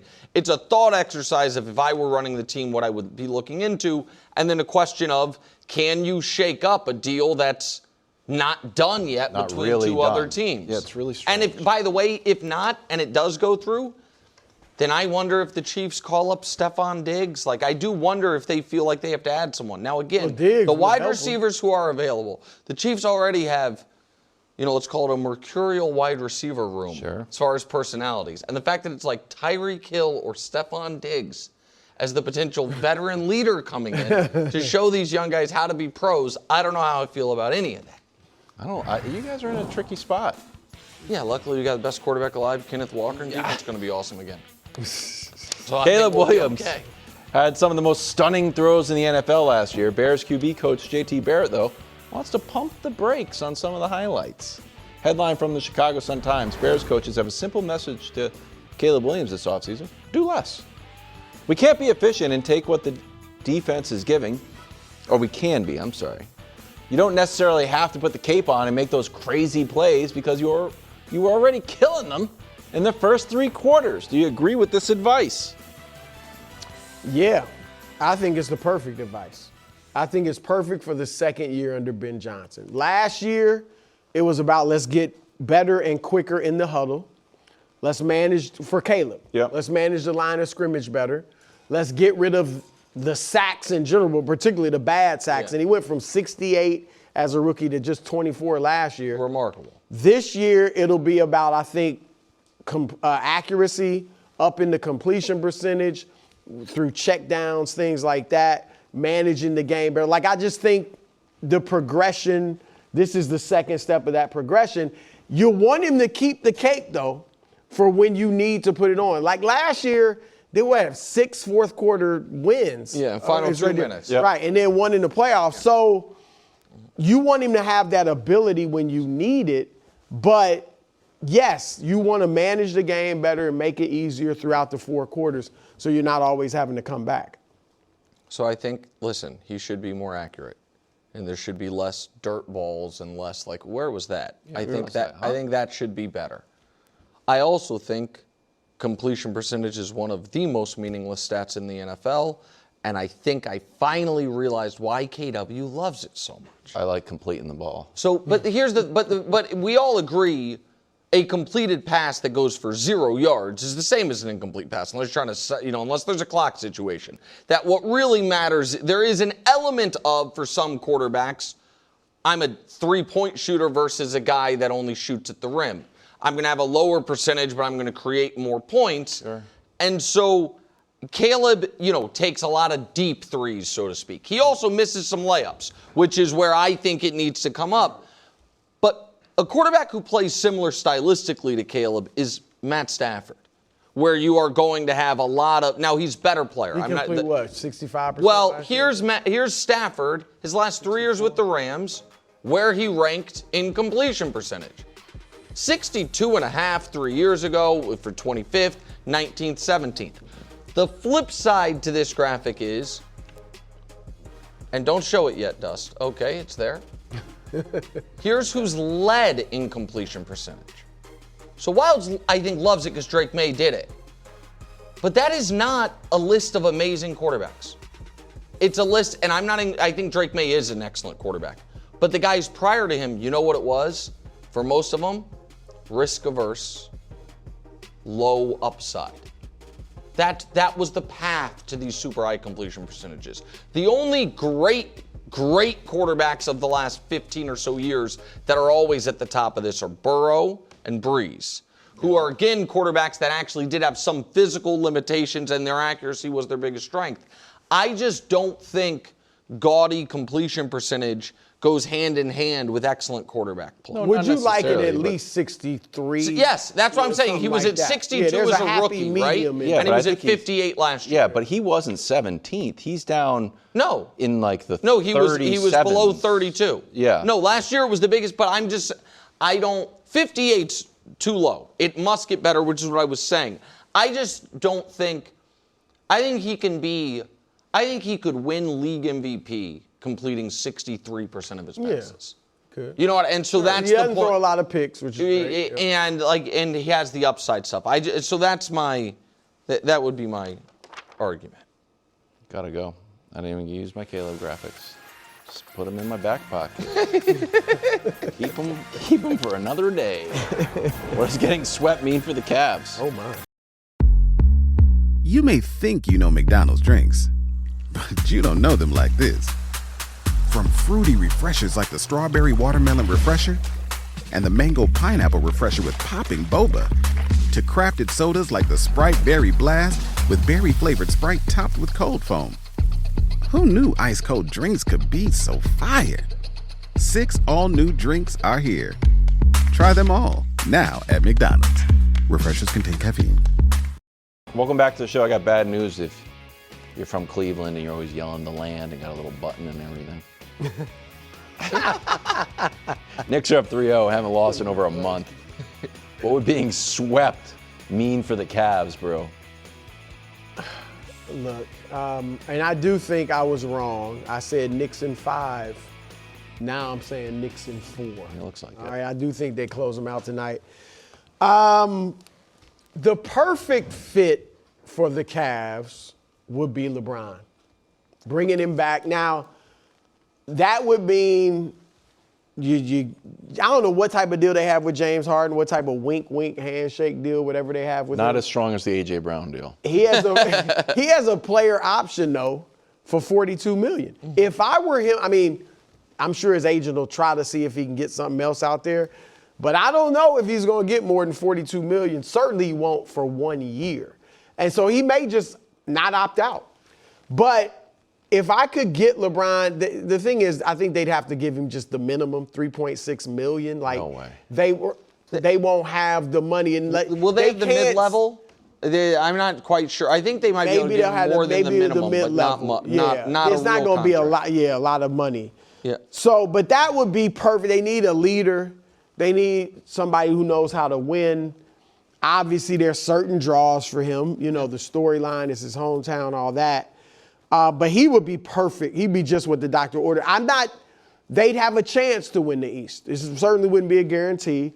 For him, it'd be better getting out of the West because I don't know what the Lakers are going to be able to do, but I'm not putting them, ahead of the OKC and the Spurs. And so that maybe would be an attraction for him. Outside of LeBron, though, they have to be careful not to overreact. Certainly, if you can do something significant, do it. Could you offer Evan Mobley and some stuff to get Giannis? That would be the move. I mean, I would try to do something like that. Evan Mobley, so you would do that? Oh, yeah. Oh, I would offer it. So that's been, for sure. I don't know if that's the best They have been very hesitant.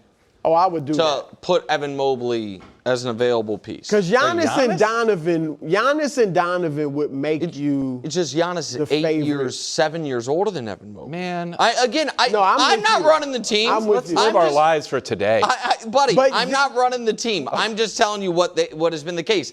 I don't look at those two moves, Brew, as mutually exclusive. Oh, getting Giannis and LeBron. That to me is what would be the. That's interesting. And even if Harden opts in, I think Harden then becomes a $42 million expiring contract that you could move if you want for maybe pieces that better fit. But I think that to answer this question directly, I think getting swept would mean that Kenny Atkinson might get fired. Yep. I don't know if that's, fair is maybe the wrong word. I don't know if that's smart or not, but I think he might get fired. And, we talked about when the Knicks and Cavs both made the conference finals, that closed both doors for LeBron.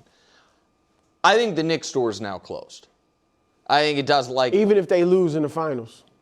They would have to get annihilated in the finals to have Knicks fans. Why would I break that? Right, to have Knicks fans feel any way other than this was the greatest year of all of our lives as the Knicks. Let's run it back. But the door got wider open for Cleveland because of how bad they have looked here. And listen, I don't know. The thing is this: there's not a lot of teams that are going to be able to pay LeBron other than the Lakers. Right. And so I don't know how much money is going to matter. I do think that you've got rim protection, you've got a Kyrie type of scorer as far as, a guy who can give you breaks on possessions.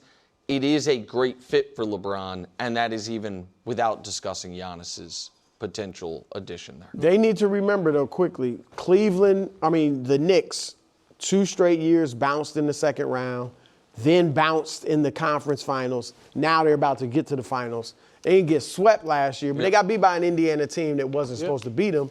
So, like I said, those moves are great. Giannis, LeBron, if you get it. But I just wouldn't panic and tear it all down. Live from New York, it's First Things First, overtime today. Another monster game from Wemby. Is Danny thinking about coming around to the Spurs bandwagon? After Danny did all this crowing early in the playoffs, he might have 0 finals teams just like all of us except just Brew. like the rest of you. No, Brew could have. You or Brew are going to have the Western Conference race. Yeah, that's one right. of you. Meanwhile, Aaron Rodgers' last dance. What does Danny think about his longtime nemesis? And finally, do the Knicks punch their ticket to the finals tonight, or can they? Is it going to be a sweep? We'll find out. Alongside Chris Broussard and Kevin Wilds, Danny Parkins, and Nick Wright, who has some very interesting golf facts. Sunday was great sports day. Early in the morning, a little French Open. Yeah. Then a little Premier League. Tottenham avoided relegation. Then the Indy 500. Then Wyndham Clark 60. Then the final, the Spurs Thunder. Nice. I love sport, as they say. Me too. All the sports. I'm ready for a golf segment whenever you want on the Kevin Wildes Podcast Network. Gianna, with golf, yes or no? That's a no from Gianna, our digital team. I am sorry. Good talks. We are headed back to San Antonio. The Thunder lost this game. They didn't score very many points at all, only 82. Game 5 tomorrow night. Here's SGA postgame. They just punched us in our face early. It's 2 games in a row. They've come out the aggressors. Last game we were able to course correct. Tonight we just didn't do so. Yeah, we gotta do a better job of starting the games. Obviously, it's a little bit more challenging when you're on the road, and we know that. But we got to go out there and do it if we wanna win games, especially against a team that good. Thunder rarely held to 82 points. See if we have this graphic. Stand by. 1, 2, 3. Graphic. Boom. Not there. It's okay. Parkins. What's our? Oh, there it is. We're back. 82 points was the worst since December 2021. 82 in the modern NBA is a tiny number. That's about if you're the like Thunder. 50. I mean, when I covered the league early on, or mid-90s, there were 60 and 70-point games. Oh, yeah, back in the heyday. With somewhat. One shot, 33%. That might be more like 40. Yeah. This is almost so bad, Danny, I could see you finding a outlier reason to feel okay, but are you officially worried about the Thunder? Nick will hate this take. God, I already do. Then yes. Yes and no. Oh, love it. Okay. I like that. Yeah. It's how easy to understand for the audience, straightforward. It's how you taught me, right? It's how you taught me, right? All right, well, we'll start with the no first. There is something to experience. They've been there before. They've had their backs up against the wall. They've been in Game 7s. The Thunder are the champs. They have bounced back from losses every time. Since the Thunder have been the Thunder in the last 2 postseasons, they haven't lost 2 straight. We can show the graphic. Oh, that's really good. Every single time they lose a game, they figure it out. They figure out the answer to the test. So I do think they deserve the benefit of resiliency. Sure. They'll figure it out. Where I do have concerns, it's kind of like you guys started your show with Brew and the Spurs. It's injuries have thrown this series just into the variance territory for me. I thought this was fascinating. If we came into this series, we said the best 3 players on the Thunder, SGA, Chet, and Jalen Williams. On the Spurs, it's Wemby, Castle, and Fox. 32 minutes those guys have been on the court for the Spurs. 31 minutes they've been on the court for the Thunder. 0 minutes this series they've been on the court together. So we haven't seen the best at their best, which is crazy given how high level this basketball has been. Mm-hmm. But I did not really have it in my analysis. We knew J-Dub was hurt. But then you add in Mitchell's injury. Those are the second and third facilitators, creators of offense, right? Yep. And so SGA needs to be the guy who steps up. I think everybody agrees with that, and that's obvious. But of course, I'm a little worried if Chet has been totally nullified by Wemby and the second and third facilitators might not play the rest of the series. Yeah. It brings everything into question. Caruso can't be your second leading scorer. As good as he is for what he is, he's their second leading scorer right now. Yes. And that, I don't, look, they're 2-2 with home court advantage, so they obviously still have a strong chance. But Chet has got to step up. Yes, SGA does too, but Chet absolutely has to give them more. And A.J. Mitchell, he's no star, but he has been able to fill in adequately for Jalen Williams. Yeah. And with J-Dub out and both of those guys out, it's going to be tough for them. I think if the Spurs inexperience and youth shows up is in the midst of games. You were talking about it last week, Nick. They will have control of the game and then just kind of A lot of it, honestly, is when Wemby goes to the bench. Yeah, they can't survive the non-Wemby minutes. And that's where OKC has got to capitalize. That's not a revelation, but if the Spurs can maintain serve with Wemby on the bench, then they will win the series. But that's a big if. And so this is why I might be a little more bullish on the Thunder than you. Because to your point about the Thunder haven't lost back-to-back in 2 postseasons, I certainly don't think they're going to lose 3 straight to be knocked out of the series in 6. So I believe this series is going 7. I believe that the whole time. And I just don't think, historically in a Game 7, if your superstar is not, 36-year-old Steph Curry, it's like, okay, we stink when he's on the bench. Well, luckily he's going to play 45 minutes. Yep. And I don't think they have conditioned Wemby for that. Oh, you don't think so? No. From the double He's averaging 30. Double overtime game at least throws that into question. Yeah, but the double overtime game, they were not trying to do that. No, I know. You're certainly not going to. Everybody, once you get to overtime, they might. No, I think they would play him. I just don't think his effectiveness is going to be what we're used to on that front. I do think they would stretch, all limits on that. And you're saying he's averaging 39 minutes. Yeah. But again, 10 of those minutes were unintended minutes, if you will, in the double overtime. And this is where, and I hate to do this with Danny sitting next to me, because nobody prays at the altar of great source for his book, Sam Presti, like Danny Parkins. Thank you. But I do think this has been a series where the only key figure for the Thunder who has risen to the occasion is their GM. And I understand he's not playing. But Shea has been fine. I don't think he's been great. I don't think he's been bad. He's been fine. Chet has been very underwhelming. Downright bad on offense, but good on defense. I would call it underwhelming. And J-Dub's dealing with the most, hazardous hamstring that we've seen in the NBA in years. And yet they're 2-2 because they had the Caruso game. They also had the Jared McCain game. They are, in Game 3, was it, when the other Jalen Williams came in and hit a bunch of threes. Yep. And I think that's going to pay real dividends if it does go 7. Because, again, if you look at minutes played in this series, it's Shea at the top and then the 5 most important Spurs.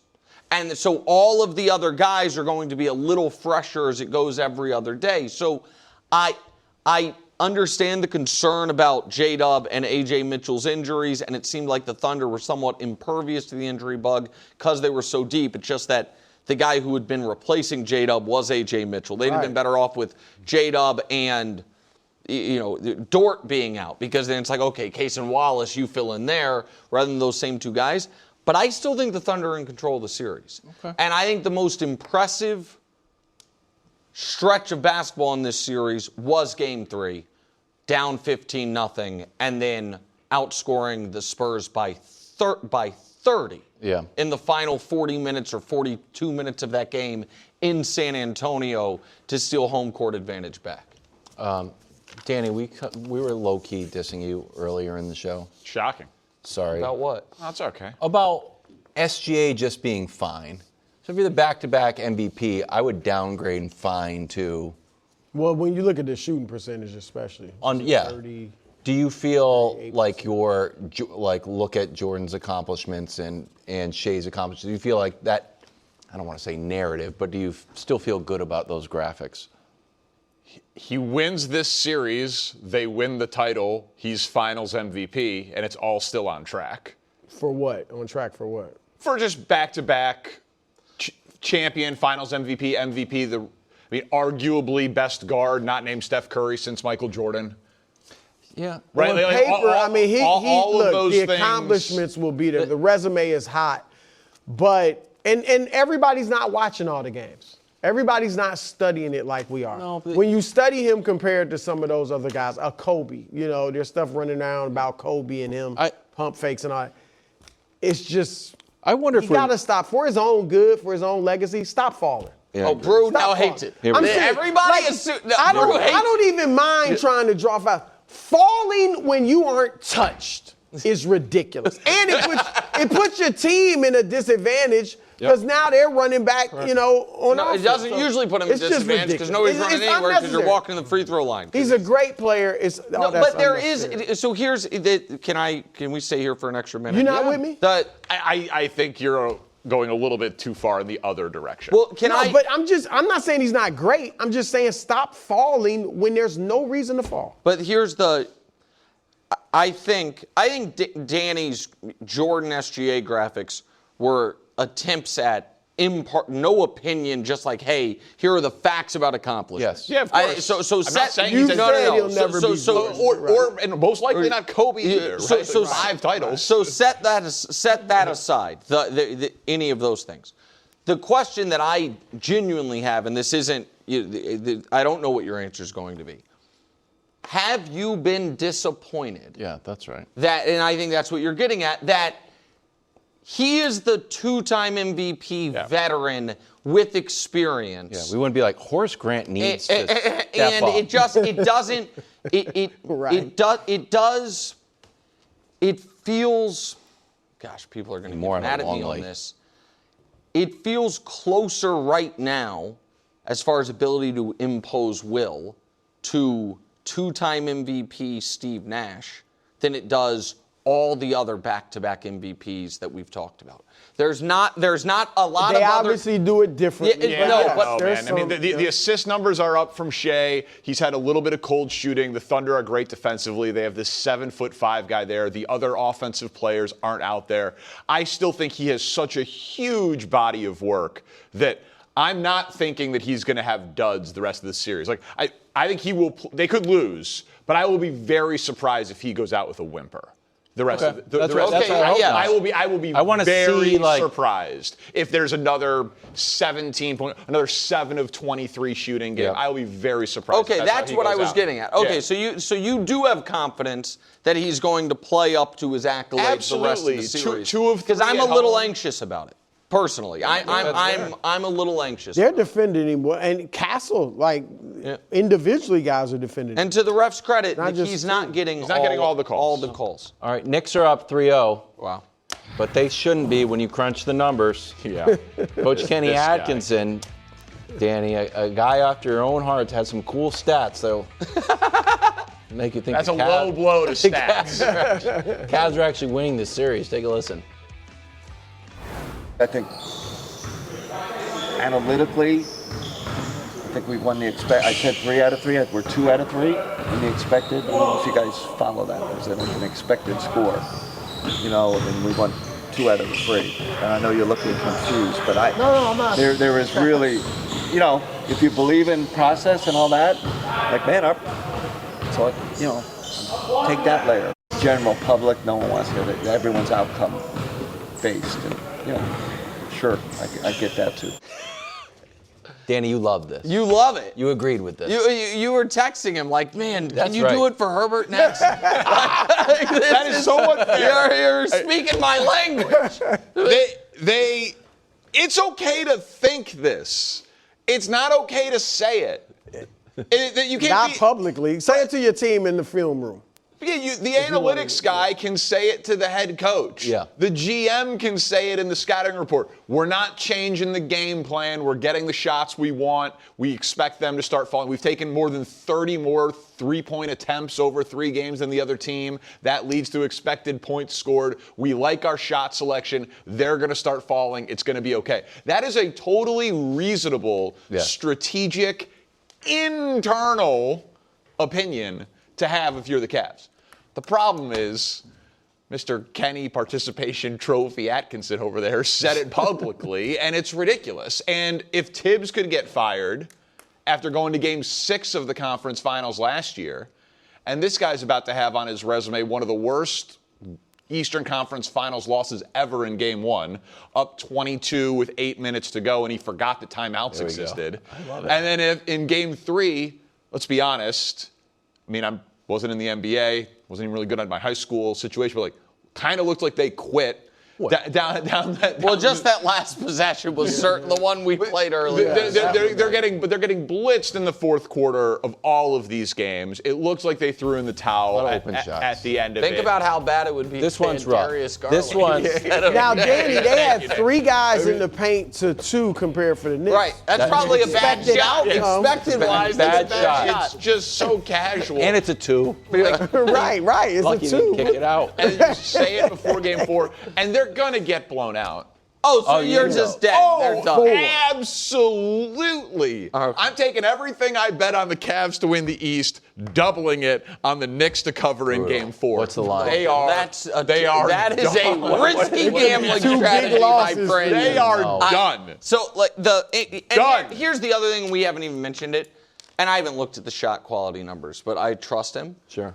They're in this position despite the fact that Jalen Brunson is shooting 11% from 3 this series. Nobody's talked about it, and it actually part of what he means, bodes really well. No, I don't think that's part of what he means, because that bodes well for the Knicks. Like, I'm sure Jalen Brunson's expected shot quality is more than 11% on those threes. So the Knicks have gotten unlucky on some of the Jalen shots.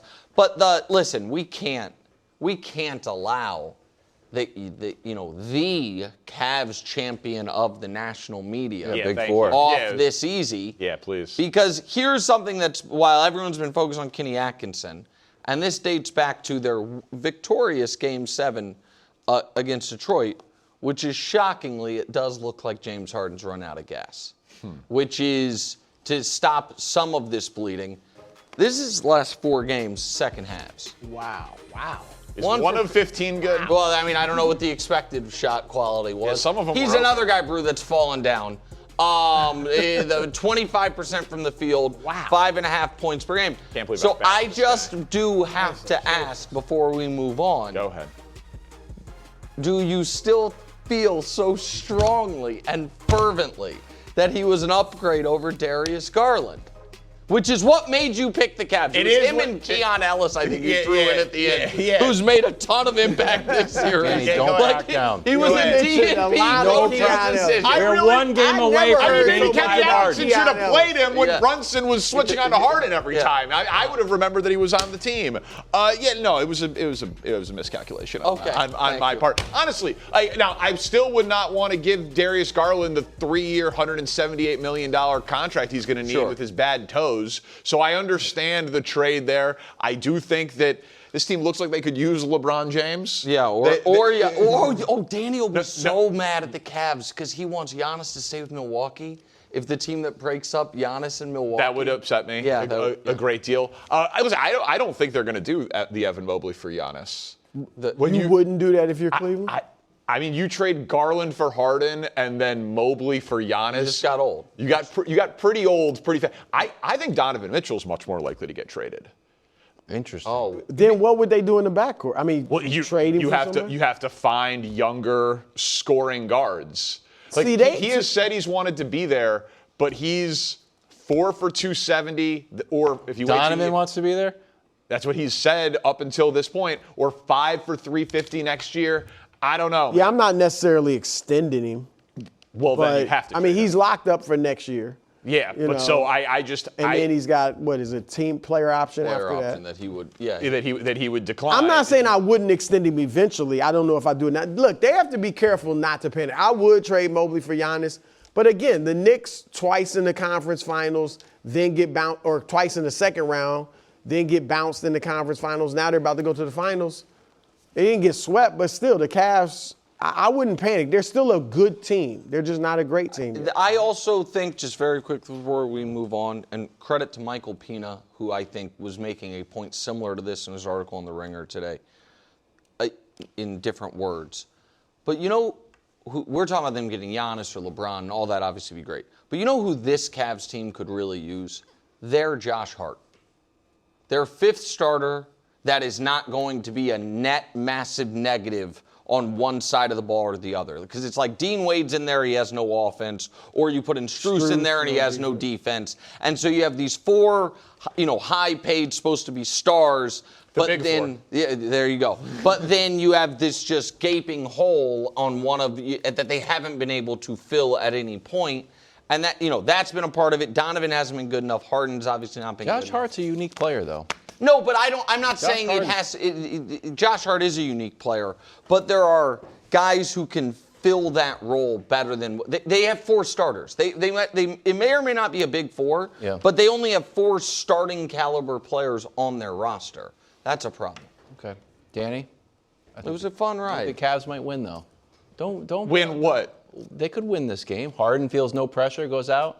Shot start for Harden. Hey, shot quality's up there. Great take that I thought Brew might have today, which is I don't think it's bad for the Knicks if they lose tonight. They're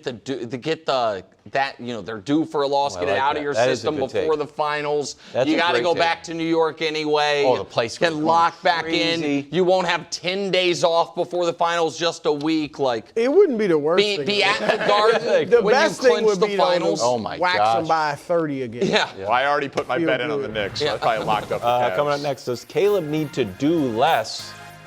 Perhaps, his quarterback's coach says yes. And Al Harrington joins the show. And Coach Mangini live from his neighbor's house for the greatest reason imaginable. I don't know. What happened to Coach Mangini? Oh, you have to ask him about it. Welcome back to the OT. We got Coach Mangini joining us to talk a little ball. Let's go to Chicago, where last year Caleb Williams, we all know about the spectacular plays, which led to an 11-6 record and a wild card win in the playoffs. This year, though, Bears coaches are asking Caleb to take it down a notch, kinda. QB coach JT Barrett was asked about Caleb, and he said, well, this is via the Sun-Times, we can be efficient and take what the defense is giving. You don't necessarily have to put the cape on and make those crazy plays because you already were killing them in the first 3 quarters.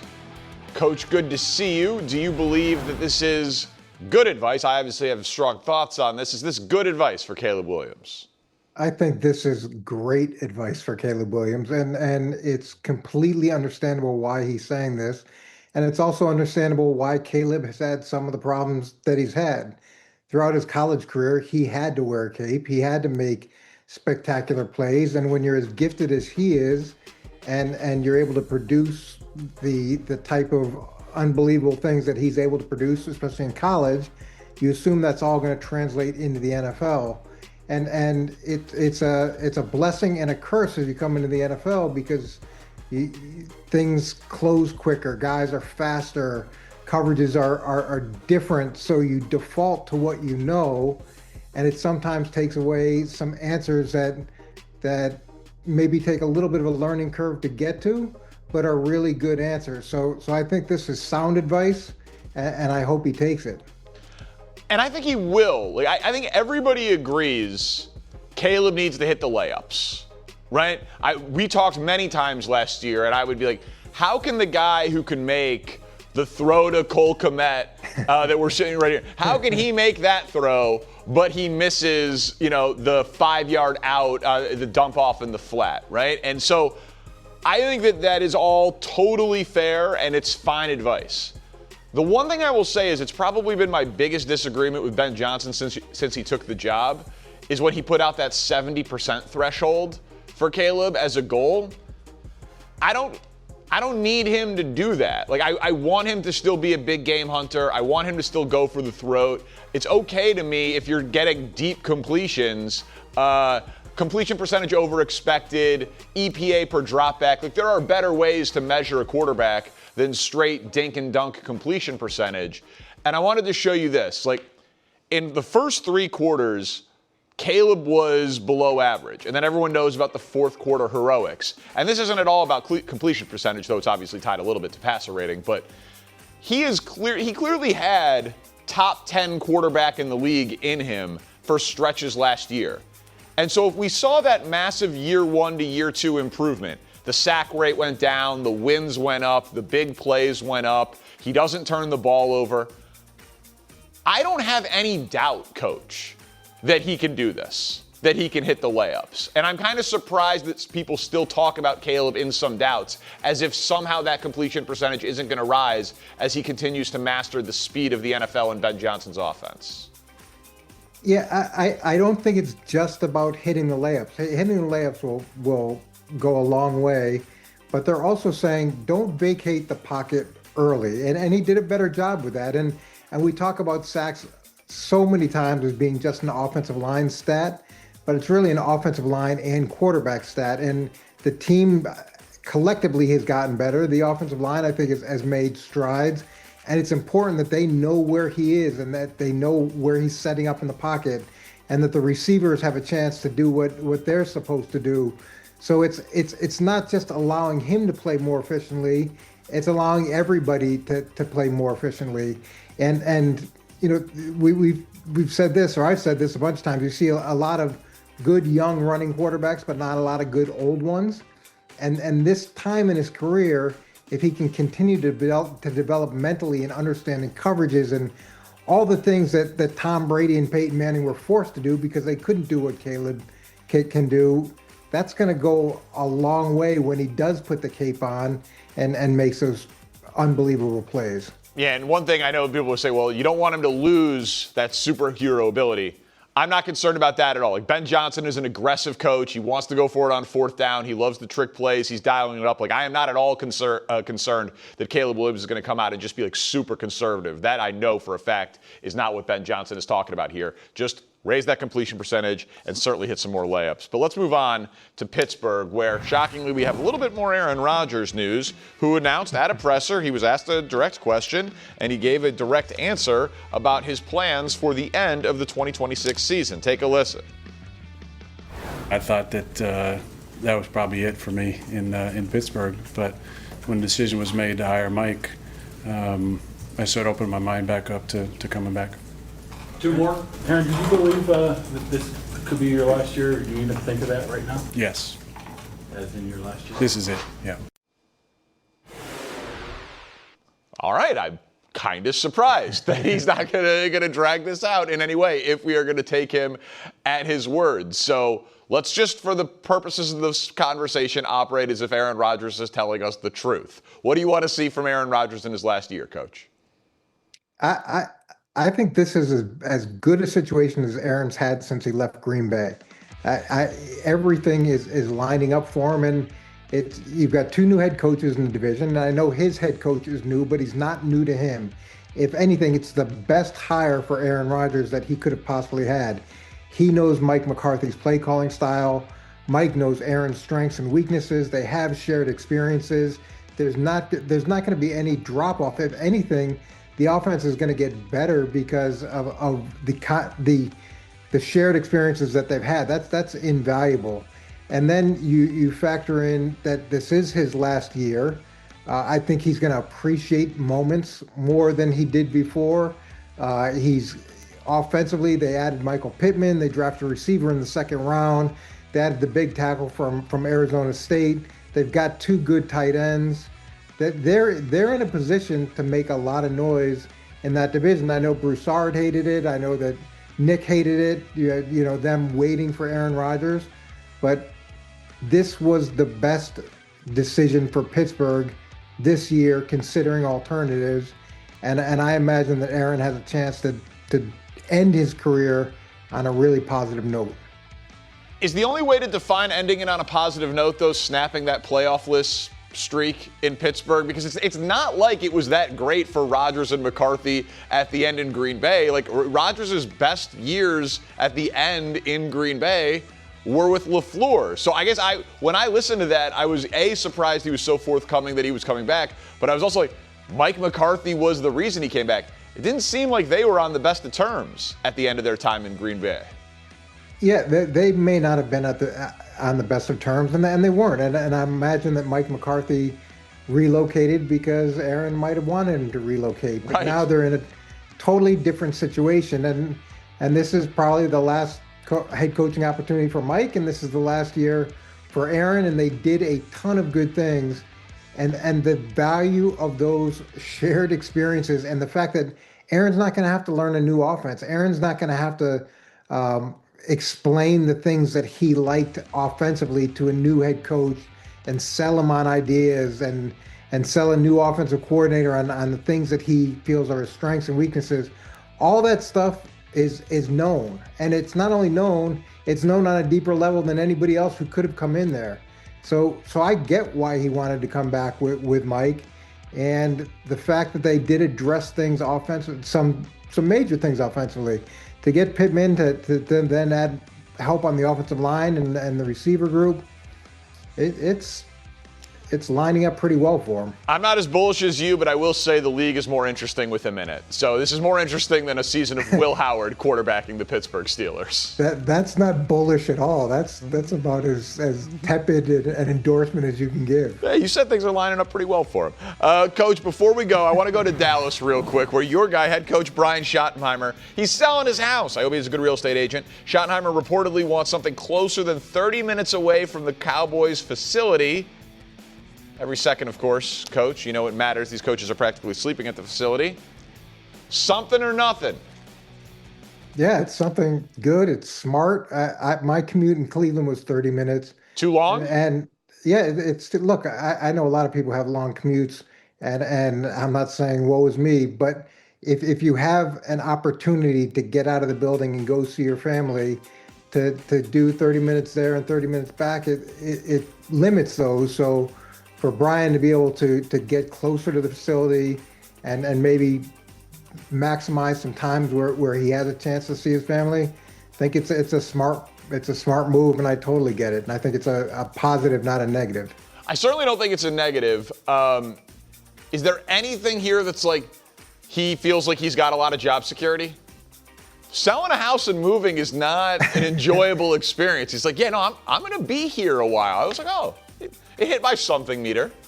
Yeah, look, I love it. Go into the season with confidence. He should have confidence. He did a great job last year, and they addressed a lot of the problems that they have, and I think he's going to continue to do a great job. So yeah, if you want to get close to the building and you're willing to go through the pain of moving, which probably he has nothing to do with, his wife is probably taking care of everything. I think it's a good thing. I remember Dave Wanstead telling me that he moved into like 7 houses that he had never seen before. Because his wife just picked the house, he got the new job, and away they went. Coach, good to see you as always, and we will talk to you soon. Thank you for the time. Thank you, Danny. But coming up next, we'll bring Al Harrington out here. They're up 3-0. They haven't lost in a month. The West is falling like flies. It's time to admit that the Knicks can finally win a title with Al Harrington next on the OT. Welcome back to the OT. Former NBAer Al Harrington hanging out with us to talk some hoops. Last night, another monster game from Wemby. I mean, this dude is ridiculous. 33, 8, 5, and 3. A 21-point blowout over the Thunder. SGA, not terribly impressive. Went 6 of 15 from the floor. Didn't make a 3. Had 4 turnovers. Wemby and Shea both spoke about their team's performances last night and their role within it. Take a listen. We didn't do nothing unexpected, but the truth is that we had never been in this kind of situation before. It was our first deficit in a playoff series, and we just responded, but it was nothing amazing. It wasn't magic. We just did what we needed to do. I think they just did a good job of being the aggressors. Like, they were in us, forcing turnovers, being physical, and I don't think we applied the pressure back. All right, Al, was last night more about Wemby's huge game or SGA's lackluster performance? I think it's more about Wemby. You know, I think that with them being such a young team, they just continue to gain confidence and gain more and more confidence. And, you know, with Wemby on the floor, you know, they were like unstoppable. You know, so when you really look at the overall game, it's not that his team played so well, it's more that he played well and he kind of carried them. The thing that concerns me is with OKC with their health, right? Without having, you know, 2 of their main guys, it's been 2 games back-to-back that, you know, San Antonio has come out guns blazing, you know, created these huge leads, and then, you know, OKC's had to climb back into the games. That's something that can be very dangerous as well, especially when the fact that, you know, your bench isn't as strong as it is by not having A.J. Mitchell available and definitely by not having J-Dub. So I think that for them, you know, they need to, you know, really look in the mirror and understand that, you know, even just because you're at home doesn't mean that you're guaranteed to win tomorrow night. You're going to have to really come out, play hard. I was wrong early when I assessed, San Antonio, thinking that they were a young team and they couldn't, you know, get to this point. You applied all of NBA history and experience mattering to the Spurs, and then there's this 7'5" guy over there who's apparently rewriting all the rules. I was wrong, man. And not only him, man. I mean, obviously he's leading the horse, but I mean, at the same time, his his teammates, they are not afraid of this moment. Yeah, Dylan Harper, all of them. At all. I mean, they are playing unbelievable. Obviously, missing Fox the first 2 games, I think that affected them when you've seen Castle had 20 turnovers in the first 2 games. To the last 2 games, he's only had 1 turnover each game. So him coming back gave them balance. But because of that, they're firing at all cylinders for the most part. Defensively, they are really making it very tough for SGA. When they can guard SGA one-on-one, that means they can limit everybody else impacting the game, so it's not as many open shots and stuff like that. So with that being said, they're going to have to really come out and put their best foot forward tomorrow night if they plan on winning this series. Yeah, I think the pressure going forward is on SGA. Right. It's a 3-game series. Your second and third best facilitators are hurt. You're at home. You're the back-to-back MVP. Games 5, 6, and 7, it's going to be SGA focused. But the story of the series so far, the story of last night, is Wemby. If we just throw Wemby's numbers up, because the videos are ridiculous and they tell the story, but the guy is basically a 40, 50, 90 guy for the series while averaging 30 and by far the best defensive player on the floor. Like, I know SGA won the MVP, but this guy's the best player in the series by a comfortable margin. And so SGA needs to be better, no doubt. But if SGA would have played to his averages last night, they still lose that game. Exactly. They still lose that game. Yeah, this kid is, to your point, he is the best player on the court right now. I think that the fact that he did not win the MVP is something that's bothering him. It might age poorly. And I think that for sure he's playing, with that little chip on his shoulder right now. And, SGA, it's funny, I had tweeted at the game when I said he was playing like he was sick or something. Like he was just kind of dragging his body and everything. And, in order for them to get past, he's going to have to, have those superstar performances, 30-plus points. And, that's kind of just where they are right now, especially with, 2 of his integral parts of, of his team, down right now. All right, let's go back to Cleveland and talk about your Knicks, because the Knicks beat the Cavs in another double-digit win. The series is, despite Kenny Atkinson, not terribly competitive. They've won 10 straight games. They're down 2-1 to the Hawks. They had lost back-to-back games by 1 point, and they haven't lost in a month with one of the more dominant runs in NBA history. So here's the question, Al. Is this Knicks team ready to win a championship? I'm going on record today that the New York Knicks will hoist the Larry O'Brien Trophy. Wow. They will be the NBA champions. The reason why I believe that is because it's all about getting hot at the right time, and they are scorching hot. Everybody's playing well. Everybody's playing together. They've made great adjustments. They've taken Jalen off the ball a little bit, allowed Cat to be able to, play, give more to the team, and they're healthy.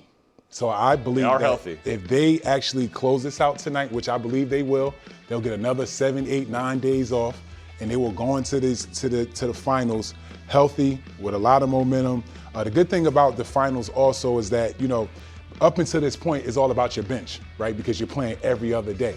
When you get to the finals, it's like 2 days in between. So that means now the starters can play more minutes. So just say it's OKC. OKC has always been their thing, is that they're so deep. They got the bench. You don't have to play the bench when you get to the finals. So that means the Knicks players are going to play 36 to 40 minutes. Yeah, Knicks have a great starting 5. And I think that starting 5 will win out, especially if they play OKC. And with the Spurs, like I said, I've learned now to bite my tongue. With Wemby out there, anything is possible. Even in that series, I believe he'll be the best player. But Jalen Brunson, let's just give him a little bit more credit. A lot of people always say that a 6'1" point guard can't be your best player, can't lead you to a championship. I was one of the people who said that. When you look at his body of work, I think he won a championship when he was in middle school. Yeah. He won one in high school. He won a national championship. And I think the NBA championship is in his future. So I have been a doubter of the Knicks and how they were constructed and all of that, and I have been wrong every step of the way. So I first want to give them their props for one of the more remarkable months of basketball in NBA history. Like, full stop, period, no caveats. Period. We can show it. I didn't see it coming. I honestly don't think Knicks fans saw it coming, but they have been the best team in the playoffs across the board. It's been remarkable. I do think that getting to go through a young Hawks team, a 7 seed in Philly, dodging Boston, dodging the 1 seeded Pistons, getting this Cavs team, who, again, I picked him to win, so this isn't about my opinion, just the path. I do think it will be a different situation when they get either Oklahoma City or San Antonio. But, and this is why I'm not making my official prediction yet for the finals, I don't know how healthy the team that comes out of the West is going to be. Right.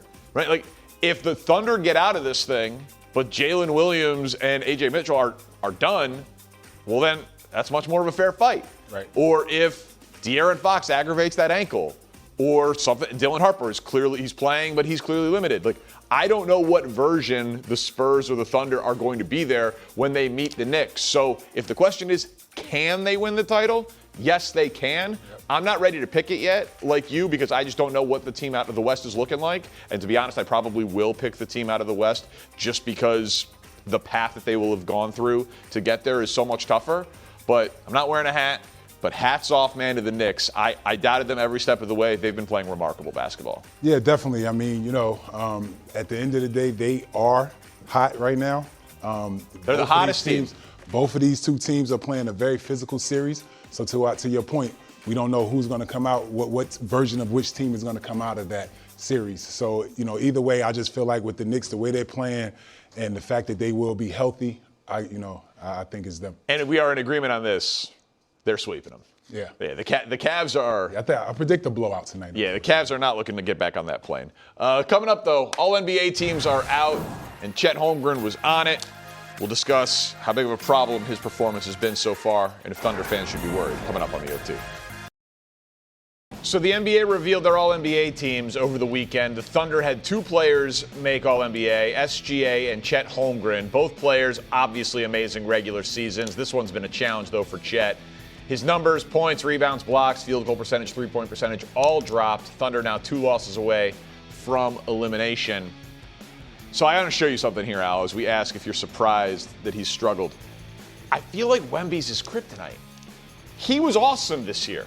And if you look at it, against every other team, this is regular season and playoffs, 18, 9, 2, crazy efficiency, top 3 defensive player in the sport. But he basically hasn't had a good game all year against the Spurs. So I don't know if I'm surprised if this is just the one matchup where he hasn't been good all year. It seems like that's what it is. It's this one matchup. I feel like it's almost like he's like afraid of Wemby.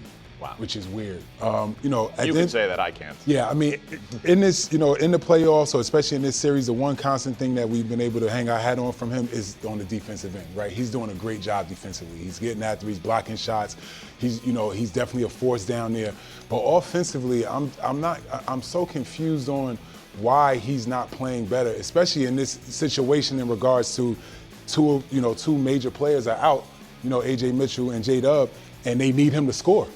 So I just think that for next game, he's going to have to come out, be very aggressive, find a way to get 15 shots. And that's the only way that they're going to be able to win this game at home. Knocking down his open threes would be a nice start. He's supposed to be a dead-eye shooter. Just knock him down. Enjoy the game tonight. We're back tomorrow on First Things First. My form's pretty good, too. It's way nice.